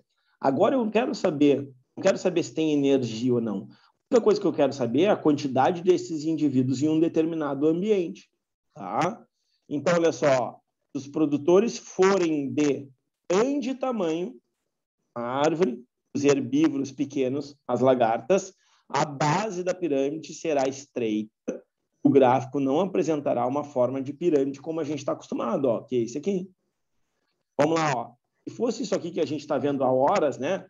Capim, gafanhoto, o sapinho, e depois até poderia ter aqui como é que é? A cobra, né? Então teria aqui uma quantidade ainda menor de cobras. Então, ó, tem 5.000 plantas de capim, tem 700 gafanhotos e 30 sapos. Eu colocaria ainda aqui umas 5 cobras, por exemplo. 4 cobras nesse ambiente. Tá vendo? Tá vendo? Tá diminuindo. Bom, e talvez colocasse um gavião. Porque o gavião ainda pode se alimentar de determinadas cobras. Agora, olha do lado. Eu tenho um produtor grande, a árvore. Aí eu vou analisar uma única árvore, percebe? Qual aquela árvore ali? Qual que árvore aqui na frente de casa? Eu vou ver. Bom, aí tu olha para ela, ela tem várias lagartas. Várias. Tá? Lagartas. Então, olha lá, ó. Uma árvore, 700 lagartas. A lagarta não deixou de ser consumidor primário, ó. Se alimenta direto de produtor. Folhas, né? Aí, por exemplo, tu vai ter 20 passarinhos comendo essas lagartas. Então, é uma questão de números. Porque agora nós estamos... Essa eu particularmente acho essa mais tranquila. Tá? Embora possa confundir. Claro, aí tu me dizer, pô, Elton, mas a de energia é muito mais fácil porque só tem aquele jeito, é uma pirâmide direta, não tem complicação nenhuma. Agora, a terceira é que confunde muito a galera. Tá? Principalmente quando fala de ambientes aquáticos, que eu vou deixar para agora na sequência. Então, olha lá, ó. De novo, aqui na de biomassa, a gente também pode ter uma pirâmide direta ou inversa. Como eu falei para vocês, ó, expressa a quantidade de substância viva, quantidade de matéria viva, ou seja, né, peso seco em cada nível trófico. O que poderia aparecer? Produtores, poderia ser aqui um capim, poderia ser aqui, sei lá, gafanhoto, poderia ser, sei lá, passarinhos. Tá? Sapos. Seria mais ou menos aqui. Agora, vamos lá. Quando nós temos o quê? Quando nós temos uma situação ligada ao ambiente aquático, a gente tem que tomar cuidado. Tá? De novo, a gente está falando de quantidade de matéria viva. Então, vamos lá. O que é fitoplâncton, né? Fito, lembrar algo que faz fotossíntese, tá? O fitoplâncton está associado, ligado aos seres que fazem fotossíntese dentro d'água. Tranquilo? Lembram disso ou não? Isso é muito comum em vestibular, tá? Já adianto para vocês. Então, a gente divide assim, ó, plâncton, nécton e bentons, tá? Então, são os 3 grupos que nós dividimos, ok? Então, olha lá, ó. O que é o fitoplâncton? Aqueles seres que fazem fotossíntese no ambiente aquático. Agora que está aí, ó. Tá lá em cima, ó. Tá aqui na imagem, ó. O que é o zooplâncton? São os pequenos animais que vivem no ambiente aquático. Crustáceos, o famoso crio. Lembram o que é o crio? Aquele crustáceo pequenininho, translúcido, né, transparente, que as baleias se alimentam. A baleia se alimenta de crio, tá? Tirando a orca, ela se alimenta de crio, que é um crustáceo bem pequenininho, não cabe assim num dedo. Okay? Aí tu imagina um baita animal daquele, imagina a quantidade de crio que ela precisa ingerir durante o dia para se alimentar. Não sabiam disso? É bem legal. Depois eu mando uma foto para vocês ali no grupo. Então, o crio é isso. Pertence ao zooplâncton. Ó, tá vendo lá outros serezinhos, ó. Pequenos organismos que vivem na água. Ok? Bom, o que são os animais bentônicos? Olha o que eu falei, os animais bentônicos. Porque não vai ter vegetais, não vai ter algas. Os bentônicos são aqueles que ou que se arrastam ou que vivem no fundo do mar. Quem pode ser? Estrelas do mar, né? Caramujos, podem ser as lesmas do mar, equinodermas, podem ser, por exemplo, quinidários, okay? Os corais. Tá vendo? São aqueles animais que se arrastam ou que são fixos. Pode ser fixos também, não tem problema. Tá? Tranquilo? E, por último, quem são os animais nectônicos? Aqueles que nadam ou que têm locomoção livre. Tá? Peixes, lulas, tá? Polvos, são animais que conseguem se locomover livremente.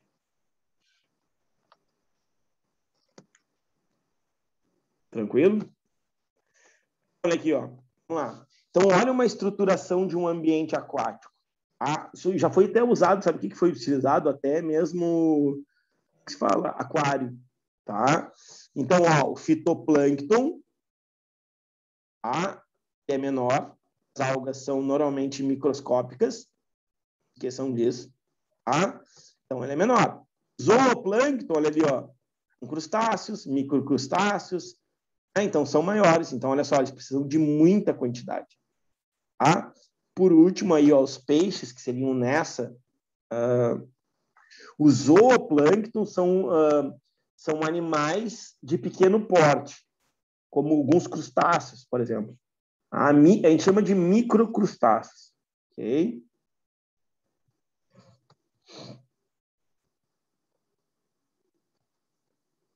Tranquilo? Tá? Então, o zooplâncton é isso. O que normalmente vem? Eles vêm justamente falando de quê? De biomassa nos ambientes aquáticos. Então, aqui, ó, só grava na tua cabeça. Fitoplâncton, o menor de todos. Aí tu vai pensar assim, ó, Welton, mas tu acabou de dizer que, por exemplo, se tivesse um consumidor maior que um produtor, um outro aqui consumidor maior que um outro consumidor, entrava em extinção. É verdade, com exceção de ambientes aquáticos. Ah, fala, Duda. Eu me lembro de alguma coisa de quando a gente viu isso no primeiro ano, de que, tipo, essa pirâmide, ela troca, tipo, de tamanho do zooplâncton e do fitoplâncton. Tipo, Ela quando vai tem muito variando. zooplâncton, aí os peixes se alimentam, e aí o fitoplâncton aumenta, e aí Controla. troca, né? Ela pode ser várias. Claro, pensa assim, ó, nada disso é fixo num determinado ambiente. Quer ver? Eu vou até voltar na outra. Aqui é de números, ok? Então, vamos supor, no momento que o passarinho, esses 20 passarinhos se sentarem, vamos brincar assim, né? Sentarem num galho lá e começarem a se alimentar, vai deixar de existir essas 700 lagartas. Entende? 700 lagartas vão ser variáveis. Assim como depois que esse passarinho se alimentar o suficiente, o que ele vai fazer? Ele vai embora procurar o ninho dele e aí não vai ser mais 20, talvez seja 3 ou 4 que ficaram lá e outros que vão chegar, entende? Então a gente está falando de uma questão ambiental. Então toda vez que a gente fala de ambiental, a gente não pode pensar em algo fixo. Ó, é assim. Claro, se ele te der lá a imagem, perfeito. Agora, por exemplo, vamos lá, se ele te dá tipo afirmativas, até bom tu perguntar isso. Então, assim, ó, se ele te dá tipo afirmativas numa prova, sei lá, 1 e 2 estão corretas, aquelas assim. E aí o que vai acontecer? Ah, isso é sempre fixos? Não.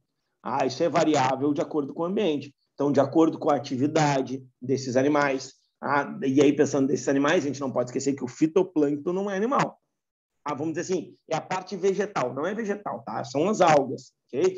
Mas vamos dizer assim, é a parte que faz fotossíntese. Então, ela vai ser variável também. E aí, de novo, contaminação de água vai alterar isso aqui. Vai alterar. Vamos lá, absorção de mercúrio ou de chumbo ou de uma substância química vai aumentar aqui ao longo da cadeia. E aí, tu lá, quando for lá comprar o teu peixinho lá no mercado, tu vai comprar um peixe rico em grande quantidade, porque um peixe não come só um camarãozinho, entende? Às vezes ele vai comer, sei lá, 3, 4, 10, e aí ele pegou 3, 4, 10 que estão contaminados. Então ele tem 10, vamos dizer assim, níveis, vamos botar assim, como se fosse um valor de uma unidade de medida, 10 níveis de mercúrio. E aí quando tu ingerir esses 10 níveis de mercúrio, esse mercúrio nessa quantidade vai te causar alterações neurológicas, câncer, etc, etc, etc. Entende? Então, isso é o que a gente chama de bioacumulação. No caso energético aqui, ele vai ser sempre variável. Por isso que ela pode se apresentar assim. E aí dá aquela cara assim, não, isso aí tá errado. Tipo, né? O zooplâncton vai acabar com o fitoplâncton. Só que não acaba, sabe por quê? Por causa da grande capacidade de reprodução que ele tem. As algas se reproduzem rapidamente. Então, isso também favorece, né, a manter o número, né, vamos dizer assim, de equilíbrio para esse determinado ambiente. Tá? Agora, o zooplâncton tem que se manter sempre alto, né? Então, a gente vai ter um problema aqui, né? Nos outros consumidores. Tranquilo aqui? Vamos lá. Mais um.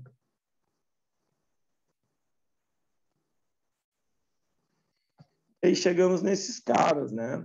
E alguns amam, outros odeiam. Que são os ciclos biogeoquímicos, né?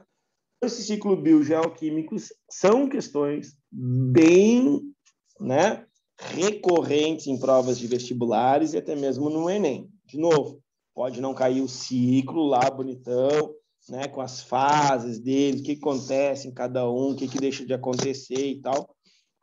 E aí, confirmou. Limpando aqui, olha. E aí, mas eles estão sempre aparecendo. Tá? Então, olha só. O que nós temos aqui? Deixa eu baixar aqui que fica mais fácil. Então, ó, o que são esses ciclos, né, biogeoquímicos? Tá? Então, são a transferência de elementos químicos entre os seres vivos e o ambiente. Então, é essa troca que existe, né, entre o ambiente e os seres vivos. Então, ó, eu tenho, como falou, um ambiente, os seres vivos e os compostos químicos estarão sempre nesse processo aí. Então, ó, aquela velha história de Lavoisier, né? Na natureza nada se cria, nada se perde, tudo se transforma. Isso serve muito para os ciclos, né? Então, os ciclos, eles são, vamos dizer assim, né? Talvez o garoto propaganda dessa passagem, né? Ou desse comentário que Lavoisier fez, né? Onde nada se cria, nada se perde, tudo se transforma. E isso foi comprovado, inclusive, nas reações químicas, tá? Então, nós temos o ciclo hidrológico, ou o ciclo da água, como vocês quiserem, que é essa troca, né? essa passagem, né? Inclusive mudança de estado físico, que a água sofre, né? Da atmosfera, e além de, obviamente, né? Com os seres vivos. Não esquece, isso está sempre relacionado com os seres vivos. Então, vai ter sempre participação em qualquer ciclo dos seres vivos, tá? Então, ó, o que acontece? Nessa troca permanente, então, vai ser sempre influenciada pelas condições climáticas, tá? Então, vai ser influenciada e influencia também, né? Então, se tem mais calor, se tem menos calor, se a temperatura está mais alta, mais baixa, isso vai influenciar. Aqui coloquei, né, como se dá mais ou menos a distribuição de água no planeta. Olha só que loucura. Nós temos apenas, né, 2,5% de água doce no planeta Terra. O restante, né, em torno aí 97%, né, é de água salgada. E aí, desta água doce, 68%, vamos arredondar, tá? 69% estão nas calotas polares, 30% em águas subterrâneas. Olha aí como é que é o nome desse reservatório que nós temos aqui? Né? Tupi-Guarani, alguma coisa, né? Que se descobriu que vai lá do Paraná, vem até o Rio Grande do Sul, pega parte do Paraguai, né? Que inclusive queriam vender, que na verdade estão vendendo, principalmente no Rio Grande do Sul, a água, né? Então a privatização da água pode nos trazer vários problemas na sequência, mas vamos adiante. Aqui, ó, outros reservatórios, né? E ainda aqui rios e lagos apenas 0,3%. Tu vê, né? Então, a gente tem a maioria da nossa água, né, congelada em locais que não são acessíveis para que a gente consiga retirá-la, né? E depois aí a água subterrânea, a gente tem um grande problema que é a contaminação, justamente por utilizar, né, determinados tipos de substâncias que alteram ou que podem vir a alterar essa água. Vocês têm noção disso ou não? Se vocês olhassem isso em outro planeta, o que vocês diriam para eles?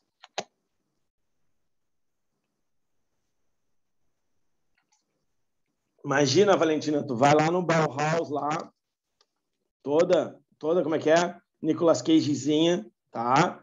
E aí chega lá e aí te depara com um marciano, ok? Mas não pela loucura, né, de água mineral lá que tu tomou. Aí tu te depara com um marciano. E aí o cara começa a te contar como é que é o planeta dele. E aí ele te fala, olha, lá na nossa é tudo congelado, a maioria, 30% da nossa água é subterrânea, a gente utiliza muita substância química para ter plantação, para ter isso, para ter aquilo. O que tu diria para ele? Sério, não é sacanagem. Claro, tem a parte da brincadeira, mas tem a parte séria. O que tu diria para ele, para o marciano, que tem essas condições no planeta dele? Detalhe, com mais ou menos, né, 7 bilhões de habitantes. Só para traçar um paralelo, assim. Que a água vai acabar uma hora? Entendeu? Se fosse qualquer outra situação, nós iríamos assim para um marciano ou para qualquer outro, né, interplanetário, assim, cara, vocês estão loucos, isso vai acabar, esse recurso mais cedo ou mais tarde vai acabar. Porque pensa, olha aqui, ó, esse a gente não consegue retirar ainda, né? Não consegue retirar. E nem deve, né? Porque aí alteraria várias coisas, né? Inclusive o clima da Terra. Essa aqui, se contaminar, imagina. Só para você ter ideia, a maior fonte dessa aí é onde? Aqui no Brasil. Novo, um pedaço de São Paulo, pega ali todo o Paraná, pega Santa Catarina e pega um pedaço do Rio Grande do Sul, pega um pedaço do Paraguai. A Argentina também pega um pedaço. Tá?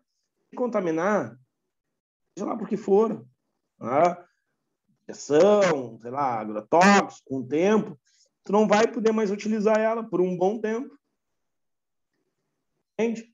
E outros reservatórios também, 0,3 de lagos, rios e lagos. Tá? São essas coisas aí que a gente tem que começar a dar mais importância para aquilo que a gente tem. Né? Como tem um filme, só não esqueço o nome, Water, não sei o que, que é, por exemplo, os caras, tipo, o planeta vira o planeta água e eles querem contra a Terra e qual é o grande bem? O grande bem é justamente ter água, né? É o livro de Ellie, também com Denzel Washington, alguma coisa assim, também que é a grande fonte? É a água, porque houve guerra, porque houve contaminação, então se tem água pura, água, vamos dizer assim, potável, água que dá de beber, né, para falar um português assim mais simples, então o que acontece? Tu vai ter essas problemáticas na sequência aí. Tá?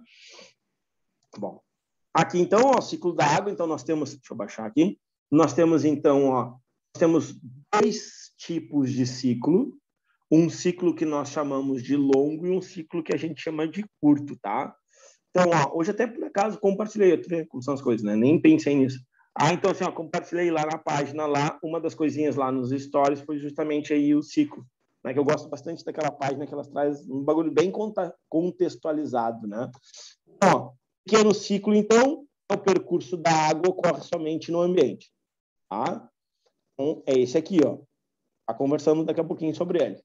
O grande ciclo é aquele onde vai ter a participação de seres vivos. Então, toma cuidado. Seria uma questão muito simples, tá? E outra, tá vendo todas essas nomenclaturas aqui? Tá vendo o que eles podem misturar, né? A parte de transformações, a parte, por exemplo, lá, daquela parte da química, lá inicial, bem básica, né? Que fala de calefação, fala de, né, aquelas coisas, separação de misturas, fala disso, fala daquilo. Então, pode aparecer, é bem possível. E pensando também no Enem. Vamos lá. Ciclo curto eu vou pegar primeiro. Ó. Então, quando, por exemplo, lagos, rios, mares, lagoas, poças, né, vai acontecer um processo de evaporação. Vai acontecer um processo de evaporação. Tá?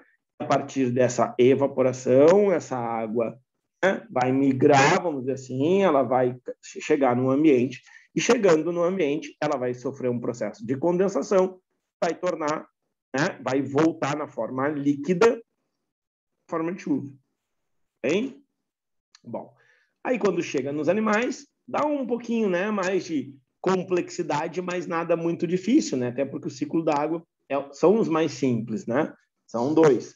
Então, o que nós temos? As plantas, lembram? As plantas transpiram. Lembram da transpiração? Elas vão liberar água. Lembra do fenômeno da gutação e da sudação? Que acontece pelos hidatódios, lá nas folhas. Então, ó, também vai acontecer assim, ó. Então, vai liberar esses gases. Os animais vão também transpirar.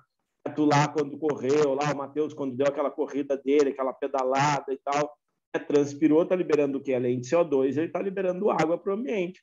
Essa água no ambiente, ela vai subir, condensar e cair na forma de chuva de novo, ser reativada. Isso aí é muito simples, as imagens até são autoexplicativas, mas agora a gente vai para esses conceitos aqui. O que a gente tem? Ó, transferência da água. Então, eu tenho o fenômeno da evaporação, dos corpos de água para a atmosfera, tranquilo, nós já vimos aqui. Okay? Evaporação. Evaporou. tá?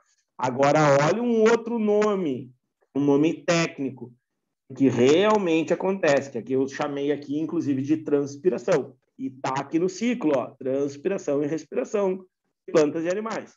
Olha como é que é um nome técnico disso. Quando os seres vivos liberam essa água, né, a sua respiração, tem um nomezinho técnico chamado de evapotranspiração. Então, a evapotranspiração é quando os seres vivos liberam essa água para o ambiente. Tá? Como é que é o nome quando condensa lá e chove? Precipitação. Então, da atmosfera para os corpos de água e solo. Então, a precipitação, que é a chuva que a gente chama. Escoamento, tá? A superfície do solo para os corpos d'água, então vai migrar, né? Para a água, para o mar, seja lá para onde for. E aí o processo de infiltração, que também é muito característico, né? Para nós termos os lençóis freáticos, que são grandes fontes de água subterrâneas e de água potável. Vamos lá, precisa ir longe, né? Tu vai ali na Ilha dos Marinheiros, né? Na Ilha dos Marinheiros, o que se tem lá? Tu precisa de um poço, né, para retirar a água. E aí tu paga lá para alguma pessoa que manja fazer o poço lá, o cara te cava, né? 8, 10, 12, 15 metros, quanto mais profundo, teoricamente mais limpo é a água, né? Que é aquela água salobra, que ela vem salinizada, e às vezes até entope lá os canos lá do pessoal lá da ilha. Então, quanto mais fundo for, menos, vamos dizer assim, né? Menos quantidade de salitro, né? De sal tu vai ter. Então, por exemplo, lá no local onde eu tenho meu terreno lá, os caras dizem que é em torno de 16 metros para fazer. Mas, por exemplo, tu cava ali, tipo, 30 centímetros, já tem água ali embaixo. Porque é uma ilha, né? Justamente por isso. Então, essa infiltração é importante para isso, tá? Então, tu tem a superfície do solo, né, as camadas mais profundas, e vai fazendo. Claro que vai depender do tipo do solo. Vou te dar um exemplo. O Campo do São Paulo, né? O Campo do São Paulo é um local que não acontece infiltração. Então, por isso que a água fica em cima. Então, qualquer chuvinha, a água não infiltra e aí alaga tudo, fica tudo empoçado. Tá? É uma realidade. Ó. Na Landa vai saber o que eu vou dizer. Lá, por exemplo, quando existia o Campo do Nortense, né, na vila, até me esqueci o nome da vila, que ali tu entrava ali antes do Bento à direita, ali tu entrava lá, tinha valeta nos 4 lados do campo. Então, quando chovia, o campo ficava debaixo d'água, porque não tinha como infiltrar, porque inclusive o campo era mais baixo que a valeta, por incrível que pareça. Então, quando chovia, óbvio, transbordava e alagava todo o campo, e aí praticamente não tinha jogo. Não é Vila Brasília eu acho que era do Ferrari. Bom, não vem ao caso. Vamos lá. Tá? Então, isso é o que a gente tem aí, então, como ciclo da água, tá?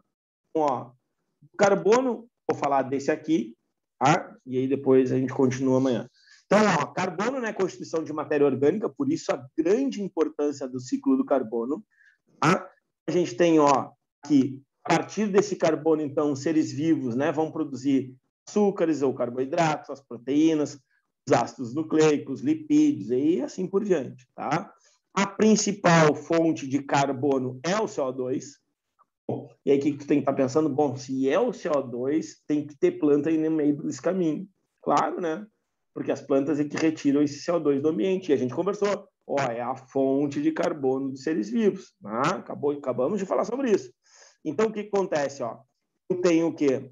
Tenho a fixação, que se dá através da fotossíntese. Eu tenho a liberação, okay? Se dá através da respiração, que a gente chamaria de natural, se dá através da combustão, já não é tão natural, né? Que é uma ação mais antrópica, né? Queima de combustíveis fósseis, por exemplo. Tá? Nós temos outro fator que é natural, que é a decomposição da matéria orgânica, que vai liberar esse carbono aonde? No solo. Tá? E aí vai ficar disponível para outros micro-organismos, outros organismos absorver. Então, o que nós temos? Nós temos o CO2 atmosférico, onde vai acontecer a fotossíntese. A fotossíntese, lembra? 6 CO2 são absorvidos. Bom, lá no metabolismo da fotossíntese vai haver a produção de C6H12O6, ou seja, glicose, matéria orgânica. Essa matéria orgânica ela pode ser utilizada, né, na respiração do próprio vegetal, ela pode ser utilizada, né, na decomposição, quando uma folha, um galho desse vegetal cair, ou tu for fazer um churrasquinho, né? Tu utilizar lá o carvão, e esse carvão tiver uma origem, né, vegetal, o que vai acontecer? Tu faz a combustão e tu recoloca esse CO2 no ambiente de novo. Tranquilo? Vou deixar para falar o efeito estufa amanhã, e fica melhorzinho. E depois a gente já emenda isso aí. Não, pois é que dá. Vamos lá. Vou falar. Rapidinho. Vamos lá. Então, ó, CO2 e efeito estufa, tá? A gente não pode esquecer que o efeito estufa é natural. É um processo natural. O que não é natural é o quê? O aquecimento global, que é em consequência disso. Bom, então, ó, o que é esse efeito estufa, né? Então, é a retenção de calor próximo à superfície devido à presença de determinados gases. Então, isso vai reter. Então, se tu libera uma quantidade maior desses gases, então existe uma retenção de calor maior, tá? Isso é um problema, até porque também não vai ter, né, a reflexão, né, esses raios não vão, né, acabar se dissipando e vão continuar mantendo a temperatura alta. Isso é importante para a manutenção da temperatura da Terra. Agora, se tu acelerar ou tu aumentar a quantidade desses gases, eles vão fazer uma espécie de uma cobertura, né, o que vai intensificar esse efeito estufa, tá? Então, de novo, efeito estufa é natural. O que não pode nós, humanos, continuarmos fazendo é aumentar isso, porque isso causa uma série de problemas. Causa problemas de transpiração nos vegetais, causa, né, degelo das calotas polares, porque aí tu vai ter um acréscimo de temperatura no planeta Terra. Tá? Então, ó, o CO2 é um desses gases do efeito estufa, GE, gases de efeito estufa. Segundo o IPCC, que é o órgão, né, que fiscaliza ou que controla isso, tá? Então, ó, seu acúmulo na atmosfera aumenta a retenção de calor, tá? Contribuindo, então, para o aquecimento global. Vendo? Ó, efeito estufa, aquecimento global. Não é a mesma coisa, mas estão diretamente relacionados. Tá? Porque quanto maior a quantidade de... O CO2 é um dos gases, tá? Então, quanto maior a quantidade de CO2, menos dissipação tem desses raios do Sol, e aí, obviamente, né, a temperatura próxima à Terra, ela continua aumentando. Causas antrópicas, ou seja, causas humanas, atividade industrial, tá? A gente sabe disso, utilização de combustíveis fósseis, ou a queima deles, né, somente os derivados de petróleo, e as queimadas e desmatamentos em áreas florestais. Porque não esquece que as florestas, né, elas vão auxiliar, né, a diminuição dessas temperaturas, né, a absorção, né, dessa quantidade de calor. Então, uma cidade arborizada, ela tem uma temperatura mais amena que uma cidade que não tem, né, tantas árvores. Isso a gente sabe. Se é uma cidade, principalmente se vai ter asfalto, né, o asfalto deixa as cidades muito quentes, de uma forma geral. Eu vou deixar para falar dos biocombustíveis amanhã. Aí a gente fala dos biocombustíveis, a gente fala dos impactos ambientais. E se já der tempo, a gente já inicia, então, o que